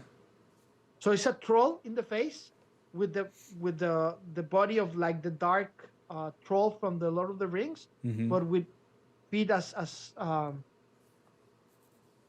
horses, Huh. like a fawn, Yeah, but yeah, big. yeah. Huh. Really cool, man. And when they're running, some of them run normally, but some of them go for the hands and Four it legs, looks so yeah. good. That's pretty cool. Humanoid. I was talking about the word humanoid. But anyway, what's the next topic? Yeah, so public domain. No, we're already talking about public domain. Not really. Oh, public domain, people, is when somebody you're gonna be an asshole. When somebody already lose their rights and we can use it for free. Keep going. Next topic. I'm just kidding. Uh, No, go ahead. well, it's funny because I hear a lot of people, different opinions on things like the public domain and copyrights expiring and all that. Honestly, I think we've got a nice middle ground here because on the one hand, for example, if you create something, I mean, you basically keep the license unless you choose to willingly put it in the public domain. For the duration of your life, it's yours, and then for a decent, I think in most well, it varies by country, but I think here it's like 70 plus years after your death. Maybe that's why the GPT told me about the Lord of the Rings because it wasn't registered in America. was registered in the UK original. Yeah, maybe. I know it's not public domain in the US or Canada, but maybe in the UK. Hey, maybe we can record the Zoom from the Dungeons and Dragon podcast in Europe. Anyway, yeah, Um keep going. but yeah, so I like no, I don't think people should be able to keep a hold of something in perpetuity. I think you get paid for your life, and a substantial time after that your family benefits from it, but eventually it should become public domain because, I agree with that. well, because let's face it, there's, and frankly, a lot of your favorite stories, you viewers out there, are derivatives of things that are in the public domain and would not have been made otherwise. I can pretty much guarantee you your favorite Disney movie ever was Oh taken yeah. from a story that was in the public domain. Talking about Disney, the Mickey Mouse, the first episode is going to public domain really soon. And they're already making a horror movie about it. That I'm not kidding. really, I'm not kidding. probably I know the producer. The producer that I know, he's a really good guy. He just do, even his publicity says low horror movies, low budget horror movies. And He actually, did Winnie the Pooh. He got he Winnie. did Blood and Honey. He did Blood and Honey 1 and 2.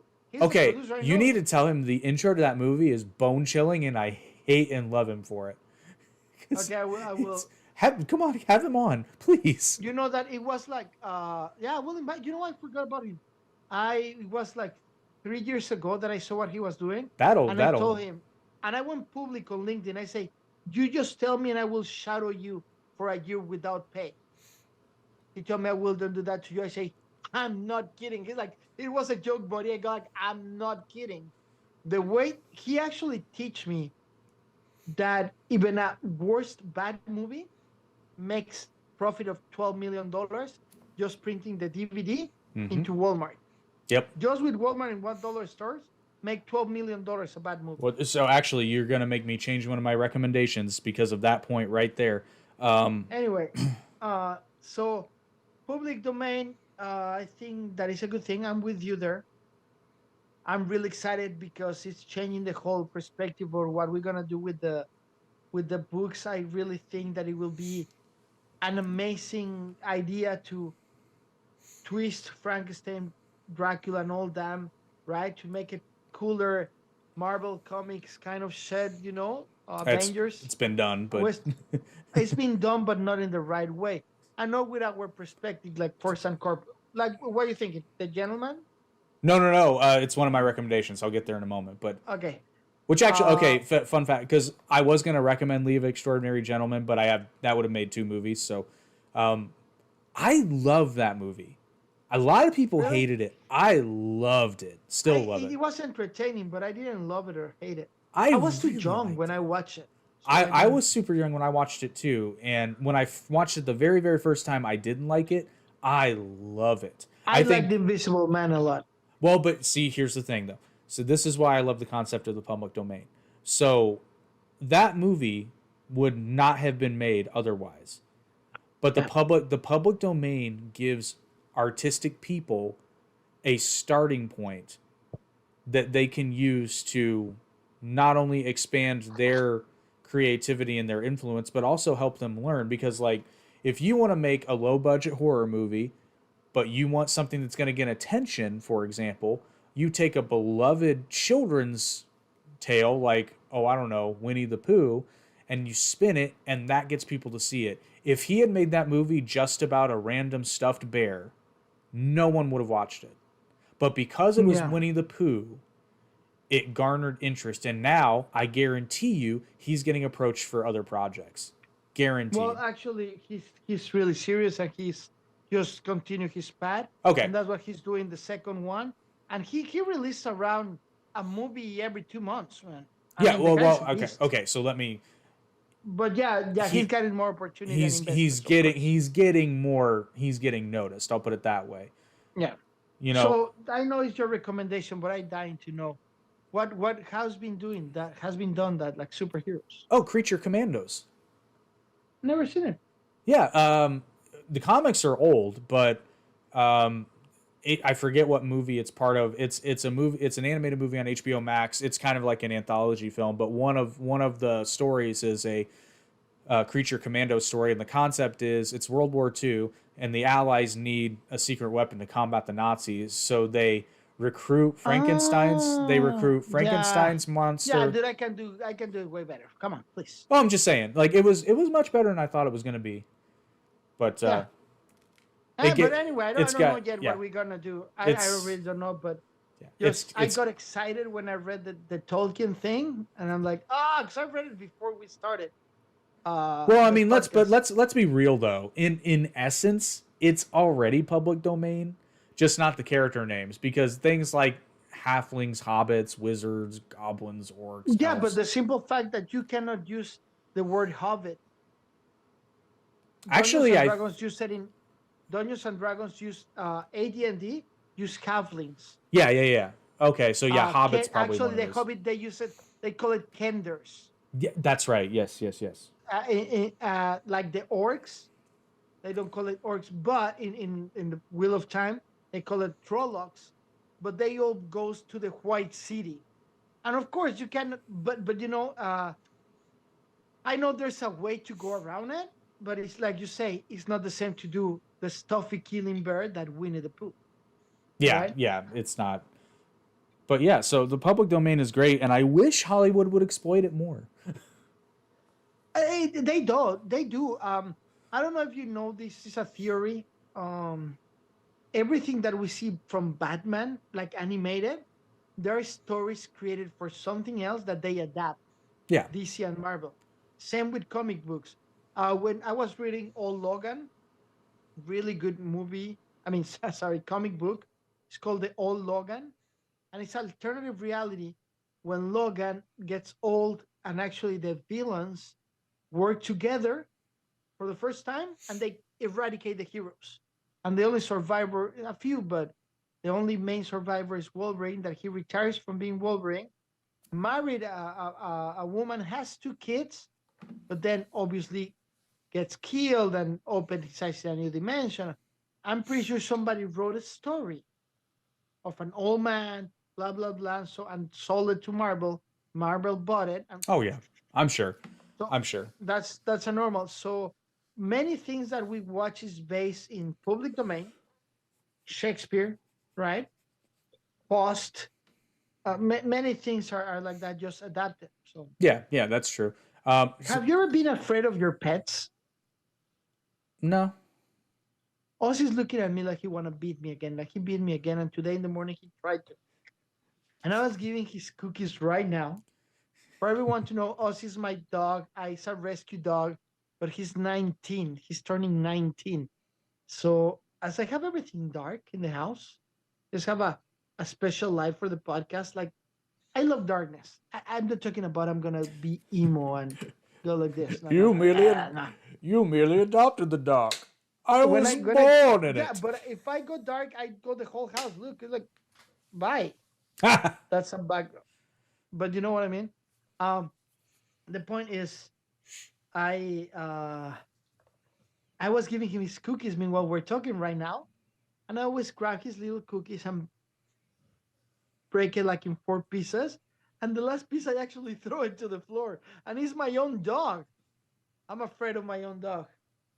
Right, buddy? You okay? Okay. Hey, I found the solution. Look, I'm Oh, there you paying him go. with this. Um, a bit off Hi, buddy. topic, but well, it's not really public domain per se. But did you ever watch the movie In the Heart of the Sea? Doesn't ring a bell. It's basically it's a movie about the story, the real life story that inspired Herman Melville to write Moby Dick. Oh, I didn't know that. It's actually better than Moby Dick. Oh, really? You It's know what? wild. I read Moby Dick when I was a kid. I remember somebody, my family, my mom, anyway, somebody in the library. We used to have a big library in the house. I know it sounds so arrogant, but yeah, I went to the room where the library I was. want a library in my house so bad. I just have a And bookshelf right now. well, that's a small library, but we have a library, and there was this fantastic collection with thick covers, like hardcover thick with.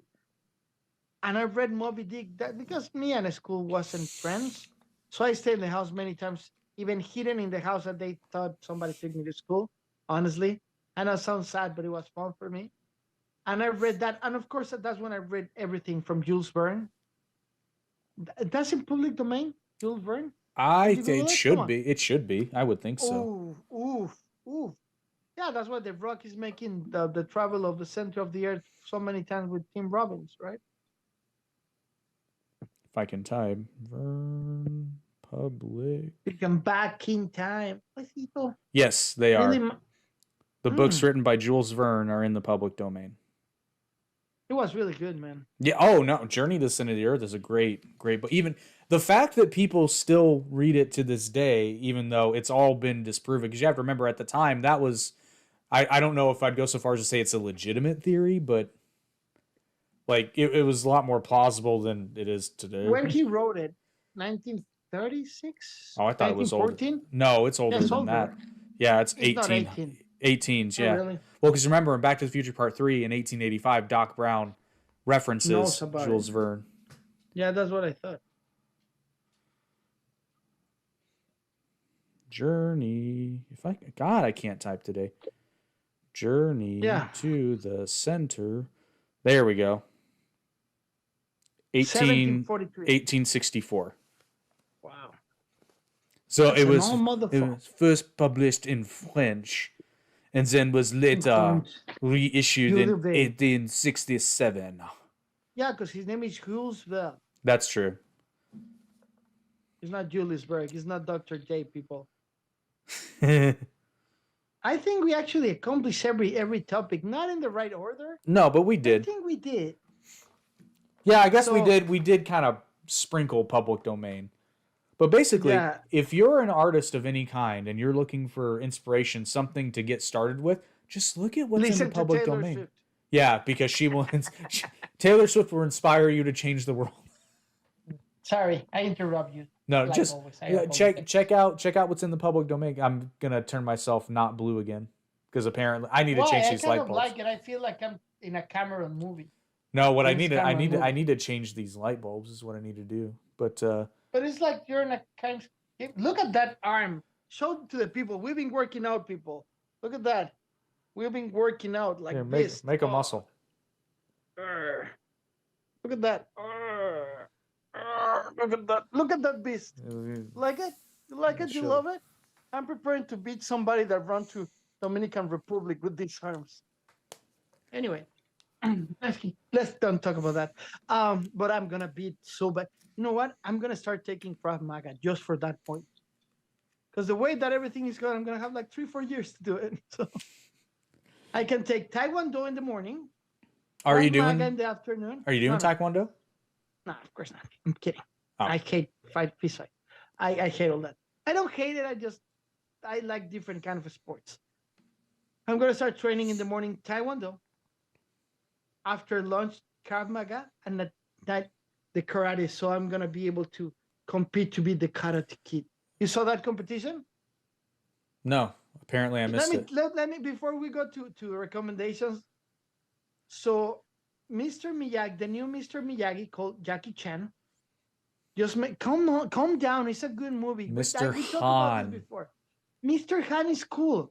Forget about the Kung Fu Kid. Yeah, Mr. Right, Mr. Han. Han Mr. Han should have had a He's with solo Ralph flick. Macchio. They just start with Ralph Macchio to make a promotion online Hmm. that they're gonna do the new Karate Kid together, Yep, I saw and they're that. looking for the Karate Kid. And it's a competition. People are sending their information. That's pretty cool. That is very cool. Except we already have the next Karate Kids. We got Miguel and Robbie up in this bitch. Well, and Robbie, Hawk. let's be honest. Robbie is too Hawk is cool though. Hawk. Okay, cool. so let's be real here. Oh my god, this is so nerdy. I'm actually really proud of this. No, but I'm actually really proud of this moment because Cobra Kai is actually, as much as it is a fun spectacle, it actually is a really, really good example of a narrative through line, specifically for the character Hawk. Because the central theme of Cobra Kai, because believe it or not, it does have a theme. The central theme to Cobra Kai is balance, not the kind of bullshit balance that Daniel-san espouses. I mean actual balance. Let's look at the character of Hawk, who when we first meet him is Eli. Eli is a shy, nerdy kid who has, like the lip thing, no Yeah. confidence. Johnny, so I always say this. Everybody's always arguing about which is better, Cobra Kai or Miyagi Do. And I said, it depends. It depends on the student. Some students, like Eli when he first started out, he needed the confidence, the shot of confidence that Cobra Kai gives somebody. However, he takes it too far. And then he has to be brought back. He needs it dialed back, and that's what Miyagi Do does for him. But then he gets too passive and almost loses his fight in that tournament. It's when he incorporates the two and knows when to incorporate what elements. When does he need to be more peaceful? When does he need to be more aggressive? But he's in full control of that. He's the first character to achieve actual balance in the show. And an awesome haircut. And an awesome haircut. No, you know what? Yes, but that the Karate Kids the series, and I know they're gonna be involved. But it's pretty cool that they're looking for a new character. That is really cool. That is and awesome. The way that they're doing it, because they can just call agencies around the nation and find one, but just giving the chance somebody I think is really valid and pretty cool. Yeah. So recommendations, my dear friend. All right. I have zero, but I think I'm gonna recommend Liso and Pablo Coelho. I'm just kidding. Let me tell you what I say that joke. I use AI to write the schedule, not the podcast itself. I put the information what we're gonna talk about, and then I ask the AI create a schedule right of this time from this time. But for a reason, it thought that today it could create the whole thing. So actually create dialogues, and that's weird because I asked them so many times create dialogues and they don't. My AI don't, but today it did the dialogues from Jake and me and myself. It was quite fun. It's not bad. It was just funny. It's not bad. It was funny because I didn't ask for that. And when I say recommendations, it say that I should recommend Paulo Coelho and Liso as a singer. So that's what I'd say the joke. But no, let's talk about our real recommendations. Okay. Please. So my movie recommendation, based on a true story. I saw The Iron Claw over the weekend, and I was not expecting it to be bad. It was way better than I thought it was going to be. It actually made me go back and watch the now it's on my list of favorite matches ever. I can't believe I never went back and watched it when Kerry Von Erich won the NWA World's Heavyweight Championship from Ric Flair. It was supposed to be his brother, but his brother passed away in Japan. Holy shit, that place was on fire. Like, you can't put into words how big the Von Erichs were in Texas at that time. It was I mean, it's not on a whole other level because WWE now it's global, so it's effectively not bigger, but I mean, just that sense, that level of celebrity they had in the 1980s in Texas is just, that's wild, man. Getting closer. What is? I see. Yeah. So your recommendation is? The Iron Claw. Go see it. It's such a good movie. Zac Efron. I mean, don't get me wrong. Everybody's great. Zac Efron deserves an award. He's transformed from a pretty boy to a good actor. Really good. Yeah, every movie I see him in, I like him more and more. And I didn't dislike him ever because the dude's talented as hell. But I mean, he could be the person of the world. I mean, more than Taylor Swift. Let's be real. But I mean, just the way he transformed his body. You know, he looks so much like David Hasselhoff. Yeah, a little bit. So much that it's funny to think about him without thinking about. But he transformed his body. I mean, it looks easy, but working like that, it's not easy. Zac Efron is a freak. Like, yeah, he's a dedicated person. I give him that. Since the way he started transforming his body in Baywatch, I went like, hey, dude. And then I watched him in the movie that I recommend a few episodes away, that the one from the beer that he takes the beer to Vietnam. Yeah. It looks both there. But I'm gonna watch where we can watch Iron Claw. It's in the theaters still. Okay, so we will watch. I will watch. So get your AMC A-list subscription and go watch the Iron Claw. I love that sponsor. Yes. Oh man, if only, because I sell the shit out of it anyway. Like, I should be getting paid because I tell everybody. But like, oh Yeah, man, I know. it's so good. It just makes you want to. But how much you pay a month for that? 1995. And you get access to everything, right? 3 movies a week, but I don't pay extra for like IMAX or Dolby or anything That's like what I that. said. You got access to everything. Yeah. Yeah, that's what I had in LA. But then when I travel, I couldn't. When I travel, I couldn't. There's not a movie theater that is worth it in a small Vancouver, Washington. So, okay, my recommendation I talk about and Leave the World Behind. It's a really good movie. It's directed by Sam Veal. I don't know if you guys remember him. Sorry, I'm putting the information in front of me. We have Julia Roberts as a lead. I never like her. I never dislike her either. But this one is cool. She plays a neurotic normal person. What? What are you laughing at? I'm sorry. You just Ethan. no, it's not What I you. say? It's not you. It's not you. It's not you. It's It's not just me. no. For some reason, when you brought up Julia Roberts, I think about the voice, the answering machine in Dodgeball when he's got the over. When he's got the overdue porno movies, and then they tag on Mona Lisa's smile at the end.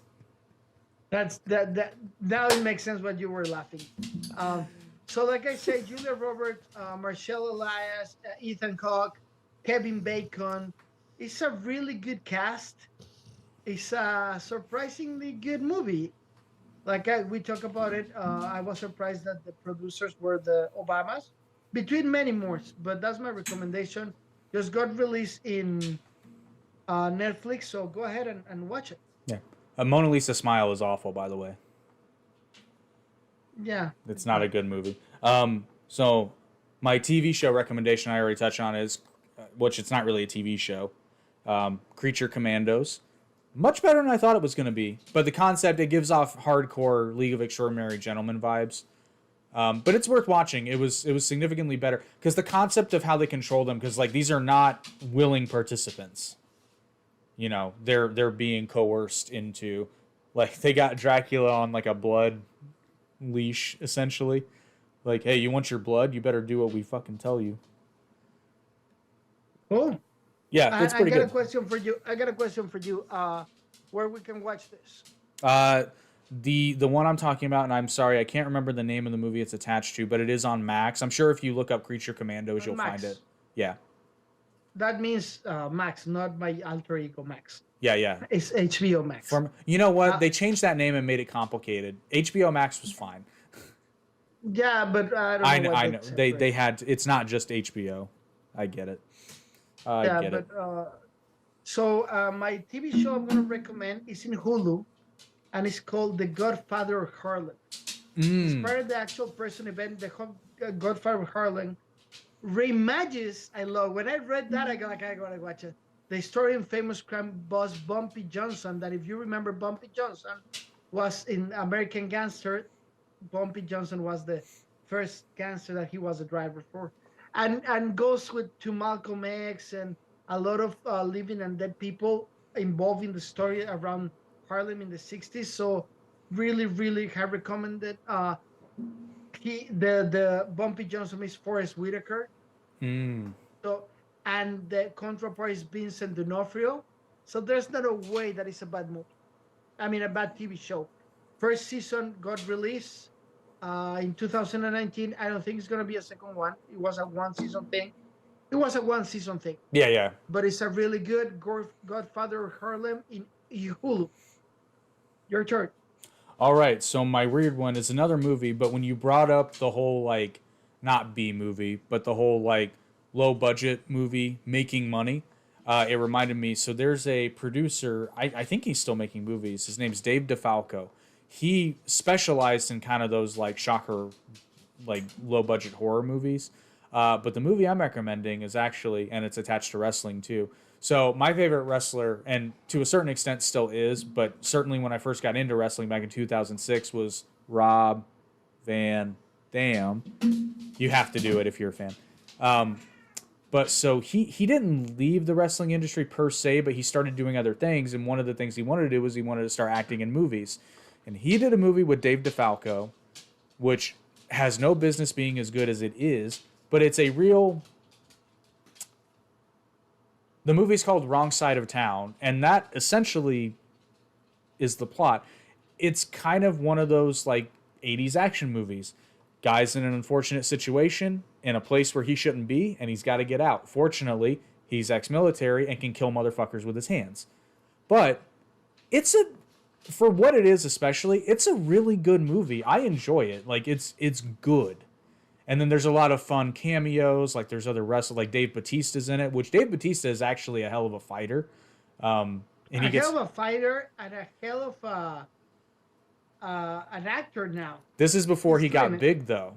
But he was good in it. He's funny. Like you see what he's going to become in this movie. Yeah. So when he did hit it big, I was not surprised because I'd seen him in Wrong Side of Town. I'm like, oh yeah, like this is a no-brainer. So what is the name of the series? It's a movie. It's called Wrong Side of Town. Wrong Side. And where we can watch it? That's a great question. I bought it on DVD years ago. Let me see. I should be able to... I think will be important because now the streaming services are everything. Meanwhile, you find it. I got one that I found it special for you. Starting in 2019, it's been 4 seasons. Oh, okay. So, go ahead. You got it? You can watch it for free on Tubi and Flex. Oh, that's good. Tubi but you can also rent it on Amazon for $3.99 and Apple TV. But yeah, it's free for Tubi and Tubi is actually, if you don't have Tubi, what's wrong with you? Like it's Tubi free. is a copy of Peacock for the concept of Peacock at the beginning, so it's pretty cool. Yeah, but it's free. The only thing I don't love about Tubi, which is fine because it's free, is the setup. Yeah, okay, that's true. So the navigation's a little screwy, and unless they changed it, you can't. What is it that you can't pause your movie or you can't like stop your movie and start back up? Oh yeah, no, it's gonna go back. Yeah, those are the only things. They do that for royalties. Yeah, which is free. Just fine. You can pause it though, if I remember correctly, though. You can rewind it, I think. Maybe I can't. Yeah. So I found something that is I thought about you. I don't want to sound romantic. Even you go to your blue light. Gay. Anyway, Dark Side of the Ring. Mm-hmm. It's a 4-season documentary from Vice. Professional wrestling is the only sport where the stars live in 2 worlds and balance their in-ring characters with real life. This series examines the complex intersection of fantasy and reality while uncovering wrestling dark and untold story. So it's on Hulu. Have you watched it? Yeah, I've seen more than a few episodes. Yeah. I think it's pretty cool. I started watching it. Yeah, I'm a big fan. I'm a big fan, and I love the fact that Jim Cornette is a frequent guest on it because he's probably the single authority on professional wrestling history. Not saying he's always the best, but on a balance of probabilities, he's probably the best wrestling historian, at least that I would trust, because for a lot of it, he was actually there. Wow. But yeah. That's pretty awesome. Your last weird recommendation. Oh, that was it. I only had the 3. Okay, so I got one recommendation. Today or last week in Hulu, because you know I'm a Hulu guy, right? Well, I watch everything, but Once Upon a Time in Hollywood, I went to the premiere in Hollywood. I actually went to the Chinese theater premiere. I watched it and I was really disappointed. Really? Because the ending was not what I expected. I don't like when people change the normal pace or whatever. But then today in the morning, I watch it again. Because, my life is really busy, people. So watch it, and I was watching. I go like, what a great movie. You know what? I'm going to have to give it a chance because I initially said I wasn't going to give it. So first of all, I'm not a huge Tarantino fan. I like some of his stuff. I hate some of his stuff. But I will say, like, the first time I watched Django Unchained, I hated it, but now I love it. I hated it too, and I haven't seen it after. Yeah, I still don't like Inglourious Bastards. But funny thing, that's my only one that I like. I hate Inglourious Bastards. And now Once Upon a Time in Hollywood. Yeah. Well, the thing with Inglourious Bastards is that they changed the course of his history with that. Yeah, which I'm not entirely against, but with that particular one, I don't I don't want to say it's disrespectful, even though it is, in my opinion, but that's, I don't know. It just seems like that's I think that it was valuable to do it in a what now that we have the divergent timelines and codes and alternative. I like when I start thinking like that, same as Once Upon a Time in Hollywood. When I think in different timelines, I like it like that. yeah, and I think that's what might help it. But I initially wasn't going to watch Once Upon a Time in Hollywood because how they did the character assassination of Bruce Lee. But Yeah. it's that perspective you just talked about is changing my mind because I'm like, well, but it's not this time. It's alternate. Yeah, if you see it as alternate, I like it though. And I actually, never, and I got no people's gonna go crazy. I never liked Pulp Fiction till the day I don't like it. I still hate Pulp Fiction. I don't like that movie. I don't get it. I think so. I have this conspiracy theory with certain things. Caviar is another one where I think there are certain things in this world that nobody actually likes, like jazz music. But everybody I like jazz music, Pascal. dude, okay, nobody likes jazz music. Nobody sits down and goes, you know what I feel like? I feel like listening to smooth jazz and doing nothing else. Actually, I do that when I'm driving. When you're driving, okay, so here's my thing about jazz music. Okay, so most genres of music, people will, with most genres of music, I can just turn on music and do nothing else. I am just doing it for the experience of the music. Jazz music is always done in connection with something else. Hold on a second, bro. I'm with you and I respect your opinion. Just for the record, the only music in the world that I can do nothing but doing it is with jazz. The rest, I need to be doing something, whatever. Okay. Even I listen to classic music when I'm reading comics. Okay, fair enough. I gotta do it together. Okay, But so maybe I jazz. Really Take Five is my third favorite song in the world. Okay, so maybe jazz You know is the which one exception. it is, right? No. I probably do, just not. Okay, yeah, I do, just not by name. Okay, so Yeah. taking away jazz music, there are things, and I still maintain Caviar is one of these things, and avocados too. That's my big. Okay, so I love you, but you're weird as fuck. no. Okay, stop. Hot take. But have you ever once in your entire life been like, you know what I want to eat? An avocado just by itself. Look at me. It's me you talking. No, but it's I always with actually something eat- else. No, what are you talking about? You know what is one of my favorite desserts? Avocado with sugar. With sugar, though. Never just a... It's like putting salt in the mass. No, but that's what I'm saying. The avocado in and of itself does not have a flavor.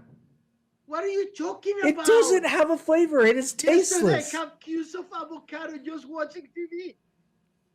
Con azúcar o no? No. I said one of my favorite things is I put sugar. Now I'm not eating sugar. But yesterday I was watching TV and I went like, what can I eat that is not going to hurt me? Okay. That I'm not going to gain weight? No, for real. I'm not kidding. Guys, we didn't prepare this. This is an actually But did you crave the avocado? Yes.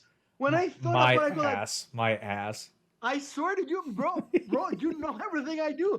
I was like, what I'm gonna eat, and then my sister told me, "Hey, you want me to cut some avocado?" I go, "Yeah!" And I grabbed a bowl full of cubes of avocado because we have a machine that cut everything perfectly, and it was the perfect, not squashy taste, but not the hard. It was in the middle. Yeah, that's perfect. Anyway, caviar. Sorry, bro, but I have cravings for caviar. Jesus Can you put Christ. another example, dude? Well, no, you've defeated everything. So anyway, let me digress. So I think there are things in this world, despite what you say, that nobody actually likes, but they've been told that they have to like it because like it's Quentin fancy. Tarantino. Well, specifically Pulp Fiction. But yeah, Quentin Tarantino. Give me 5. Yeah. I agree with that. Give me 5. Yeah. Pulp Fiction is not a good movie, but but people think it's cool to like Pulp Fiction. So that's the code. That's the code. It's a mass delusion, kind of like Jesus. This is another stupid story. So my girlfriend, as you know, doesn't speak a lot of English, and she asked me how to say aguacate in English, And my stupid ass, English is my first language. I forget the English word for aguacate. And I'm sitting That's there. avocado. Yes, but I'm looking like I'm like a fucking idiot. I'm like, I can't remember. Cannot remember. So now she always teases me and she says like, hey, mira, aguacate en inglés es avocado. That's fantastic. I just look at Can I him. tell you a stupid joke that actually in Spanish is really funny? I don't know how it's gonna work in English. It was this baseball pitcher, right? That he got the nose, full of grains and seeds, and his nickname was the avocado. But one day they hit, a hit and hit him straight in the face. And you know what is his name now? Guacamole. Exactly. It's not a bad joke. I mean, it's a kid That's a joke. great joke. Yeah. Oh, So now God. his nickname is Guacamole. So, Oh, shit. what? No, he's there. No. I thought the homeless was there. No, So, the my homeless. last recommendation of the day, and I know I recommended before. I got to, if you allow me to. Please go watch Against the Shield, people. I can't believe that I've been watching that show. I watch it at least once every year, and I can't believe how well written it is. Uh, the cast is so good. The Shield is really good, right? Big Mackie and all his situation and how he solved everything is really good. I got it in front of me. That's what I said. But I'm gonna recommend. I need to open it. Sorry. If you want to have a good laugh, if you want to go back to it, just watch Community. It's a really fun show, right? But it's not my I digress watching what I watch Akira. Mm. Akira is probably the godfather of all anime. Well, Like of like modern. no, yeah, in I have the movie too. Don't worry. yeah. So Akira, Tatsuo, No, it wasn't Akira. Was Tatsuo? Was other name? Kaneda. Tatsuo, Kaneda, Tatsuo, Kaneda. Akira. I don't know who that is. Actually, the English my God. the English dub is actually really good, I watch it in English though. especially for the time. Like I've seen both versions. The Japanese voice cast is really good too. Don't get me wrong. But especially for the time when Akira was released in English, it was exceptionally well done for a dub. It was very good. When I say The Godfather is because it's a really good movie, well done. I Yeah. don't meaning in another way. And it was the one for me that opened my eyes to anime. You know what though, honestly, if you haven't, you should really read the manga. The story makes 1,000% more sense. There's a lot more. Okay, actually, I went right now. I look. Let me see what I can recommend it. Was I like to say where it is? You can get it in Hulu. I'm gonna watch it tonight. It's free on Hulu. Well, actually, it's in Disney Plus. Wow. You know what? This might be a hot take. I think because a lot of anime are getting remade, but That would be great if they do it. but I think they should remake it. But I don't know why they did. I don't know why they didn't go as deep into it as the manga did. Maybe they were afraid people weren't going to get it, but I think It's a hard movie to get, man.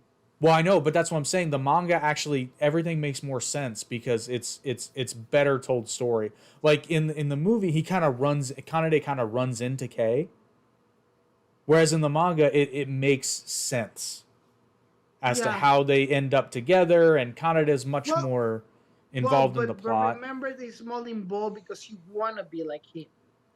Right, but it's not that way in the manga. I guess that's my point. Kaneda is a piece of shit in the manga, or at least he starts out as a piece of shit. Well, he's a piece of shit because a selfie 17-year-old kid, bro. Right, but I mean, I guess my point is the manga, like in the movie, he's portrayed as kind of like a delinquent with a heart of gold. Yeah, no. But in the manga, he's a piece of shit.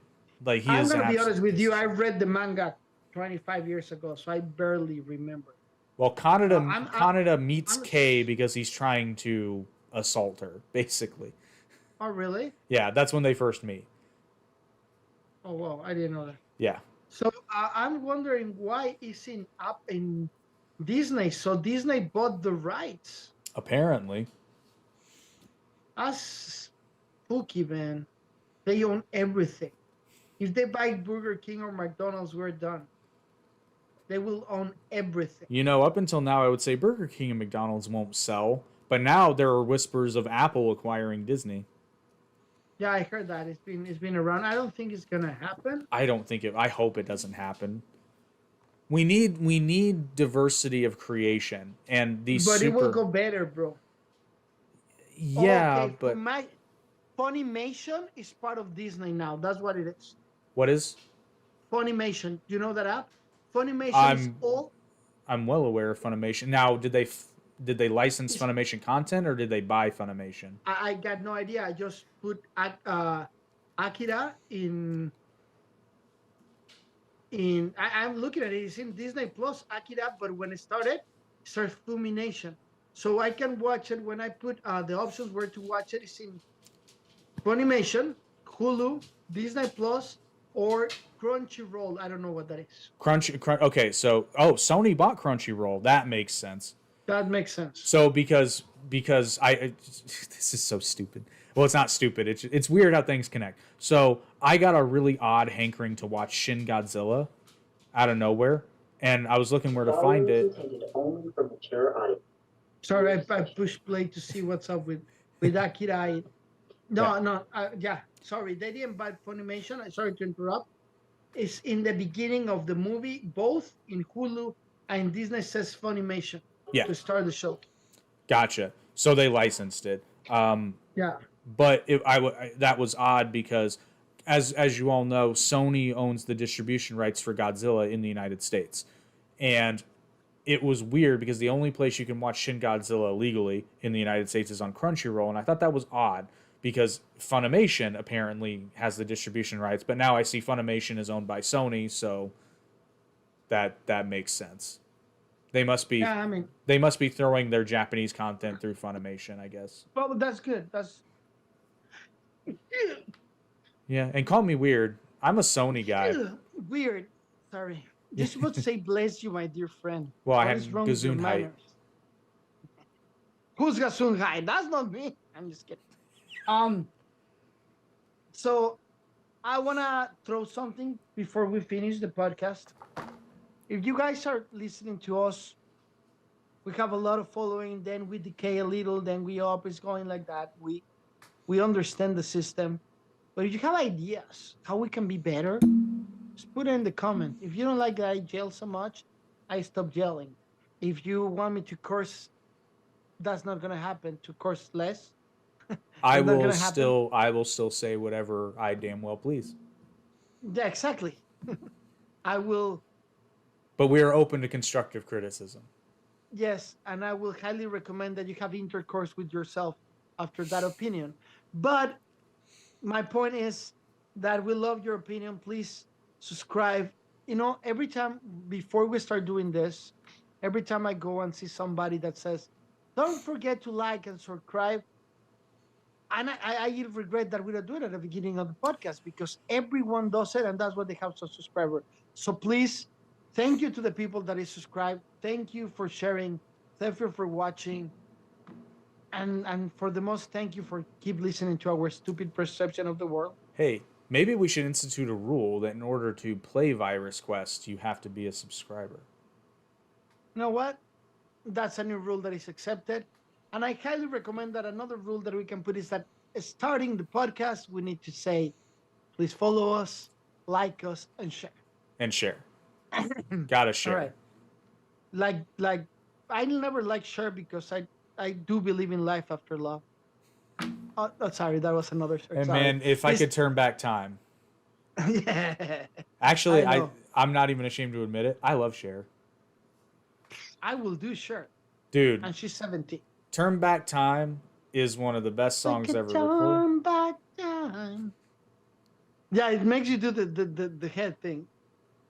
What about Do you believe in life? It's too high for me, but it's a really good song. I can feel Have you something heard inside me saying, me say? Uh, I really don't think I'm so strong enough to resist. calm down, calm down. I'm getting a boner. Hey, hey, hey, hey, I got you, babe. I got you, babe. You know what? I Oh my don't God, understand how what? she was dating. How was dating You Bono. watched the Golden Girls, right? Yeah, of course. I know the Oh girl. God, I don't even remember why, but I think it's a dream. But Dorothy's on the phone. I got you, babe. Babe. Really? I don't remember that. That's funny. I think she's having a Um, dream that she's dating Sonny Bono. oh, really? Who I will th- do that? I don't know. Well, Cher did, but But why? Well, she why? was the writer and the connection guy. He Well, looked I like a don't know leprechaun. if all that's true. True, but yeah, he didn't have talent, but he was funny. Oh, he I mean, he had was cool. talent. You know how hard it is to sing a D major in an F? You know Hey, how hard it is to sing? you know how hard it is to stand and share shadow and not have a problem with it? Oh, well, he was enjoying that shadow. That is his talent. Yeah, okay. He got a big talent then. Well, he was the producer and the writer of the song. Yeah. So I think that he was really smart of not going his own way. So he put himself with a talented, attractive, charismatic woman. And he told her, well, baby, you got to pay the price. Give me a couple of kids. All times, right? And then you run into a tree. All right. So, yeah, he died running to a tree skiing. Yeah. I remember when I saw I mean, shit happens, but dude, like that, I read the news. It's like, I'm sorry. It's not ha funny, but it's kind of funny. okay, first of all, it's been like 20 years. It's funny, dude. Okay, yeah, now it's fun. It's fun. It's been more than So, 20 years. hey, I'm gonna conquer this hill. I'm gonna no. I even imagine like this, bro. You know, you can see just the hands open and Okay, yeah, it's uh, funny. It's funny. all right. Well, It's you know, really funny somebody. that you're one of the couple of people in the world that actually read or say the lyrics of believe in the real lyrics.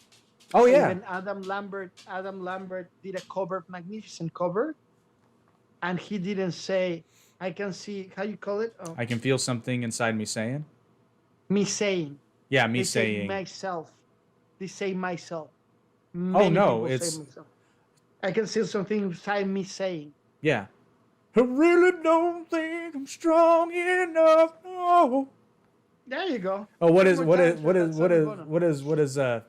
what is Jack and Will and Grace say? It's Tom. Town. Oh, Will and Grace, what a great show. The best line of Will and Grace. The The best best line line in of the entire show. Mom, there's chicken on the rug. I give it to you, but the best moment in that show is when they're singing and he's ironing. You ring my bell, ring my bell. He's like ding dong. It's really funny. So that's the Sorry. best moment, but the best line is Yeah, Mom, yeah, there's you're right. chicken on the rug. You know what? There's an iconography or a message hidden in the movie that I recommended, the new Julia Roberts. Look, I'm not gonna spoil it, but look deeper into the wardrobe of the characters. There's clues there that they're really cool. Kind of We talk like about it next one. kind of like Titanic, you know, I hear there's a podcast where some really That's how we nerdy, met. Yeah. yeah, I know there's some really nerdy motherfucker who went through and goes through how every outfit has a hidden meaning. Literally every outfit in that show, in Every that outfit. movie. That's James Cameron. Yeah. I mean, it was funny because I started to think about it when I was watching it, and then I'm like, holy shit, no, yeah, yeah. That's the difference from a good director to a magnificent director. Actually, if people look into Avatar deeper of what it is, it will find many things like that. If they knew Central American culture, they will understand more. Oh, you mean it's not Anyway, just Dances with Wolves in Space? of course not. Yes, it is. No, you're right. You're right. There's a lot of deeper stuff. Fuck you, it is. I mean, I it never is, saw but that. I never saw that. Yeah, it's just Dances with Wolves in Space. Buffalo Tatanka. I just noticed that. Fuck you. Sorry. Well, I mean, I didn't come up with it. Go and have an intercourse with yourself. I will, and I'll watch Dances with Wolves because it's better. That's amazing. All right, brother. I think we're gonna wrap it up for today. Let me just go like this, and I can go on the side because I'm on the couch. But roll them up. See you next time, guys. Peace Yeah, out. I'm out of Coke anyway, so. Coca-Cola. Say Coca-Cola. Coca. Una Coca. Cola. No, es una Coca. Es Coca-Cola, güey. Coca is cocaine. Primero, no soy un güey. First of all, yes, you're a güey. Y segundo, no. En México dije una Coca y dame una Coca. Yes, because bro, you want a restaurant, but in the common Joe, you don't say Coca because it's cocaine. Oh. Why do you think it's Coca-Cola? It doesn't say Coke in Spanish. No. It says Coca-Cola. No pensé eso. There you go. And by the way, if we're friends, yes, we're way. I was actually told it was racist to say it. Way? Yeah. I that confused me because It's good. I know, that's why I thought it was weird. If you don't call me way, you're speaking Spanish like you don't love me. Okay, that clarifies a few things because I was literally At least told in Latin America and Argentina, and that's it, Chile, Ecuador, that they don't even use it. It's yeah. saying, It's bro. It's yeah. like bro. It's not dude. It's bro. Because it's not way of W-A. Way. Yeah. It's G-U. I'm just telling for the people. G-U-I-D is like a buffalo. Yeah. Well, and so literally I asked her because it was a Mexican girl that told me that. I was like, so way is racist, but güero isn't. No, she was fucked up, bro. I don't know Yeah, if I know, that 'cause information. Yeah, because güero is not racist. I love güero.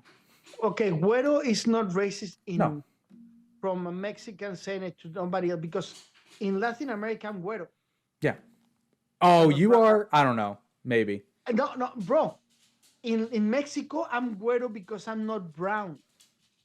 I'm brown for America. Well, okay. Yeah. That's that fair. makes. That's fair. And I tan. I my body's white. Well, not because I tan all the body, but yeah. But even Pele has his butt white. But what my point is, I tan a lot. Yeah. Like I tan in a machine every day. So Yeah. Anyway. I always liked being called güero though. No, yeah. My grandmother, her nickname was La Güera because she was blue eyes and blonde. There's a wrestler named Taya Valkyrie, or a female wrestler, I should say, named Taya Valkyrie, who got her big break in Mexico, and her gimmick was La Güera Loca. Yeah, and let me tell you, I love my girlfriend, but if I go off the rail, I will date a WWE female wrestler. They're all so trashy and hot. I don't know why. I don't know about trashy, unless you're talking about Rhea Ripley, but she's not trashy. I talk about everybody there, but I say trashy in a good way. I know it's hard to say it, but it's like they're not elegant, classy women, but they're so hot. Oh, I got you. You know what I'm saying? They're like hotties. Entiendo. They're not classic enough. There you go. You know, this is becoming bilingual. And just before we go, I want to thank Jake that his Spanish is getting better, and he's gonna be able to do a podcast in Spanish faster. That said, learn how to put Zoom in his phone to have a podcast. Thank you very much, people. You've been amazing. Subscribe, like, and share. Roll them up. Otra vez.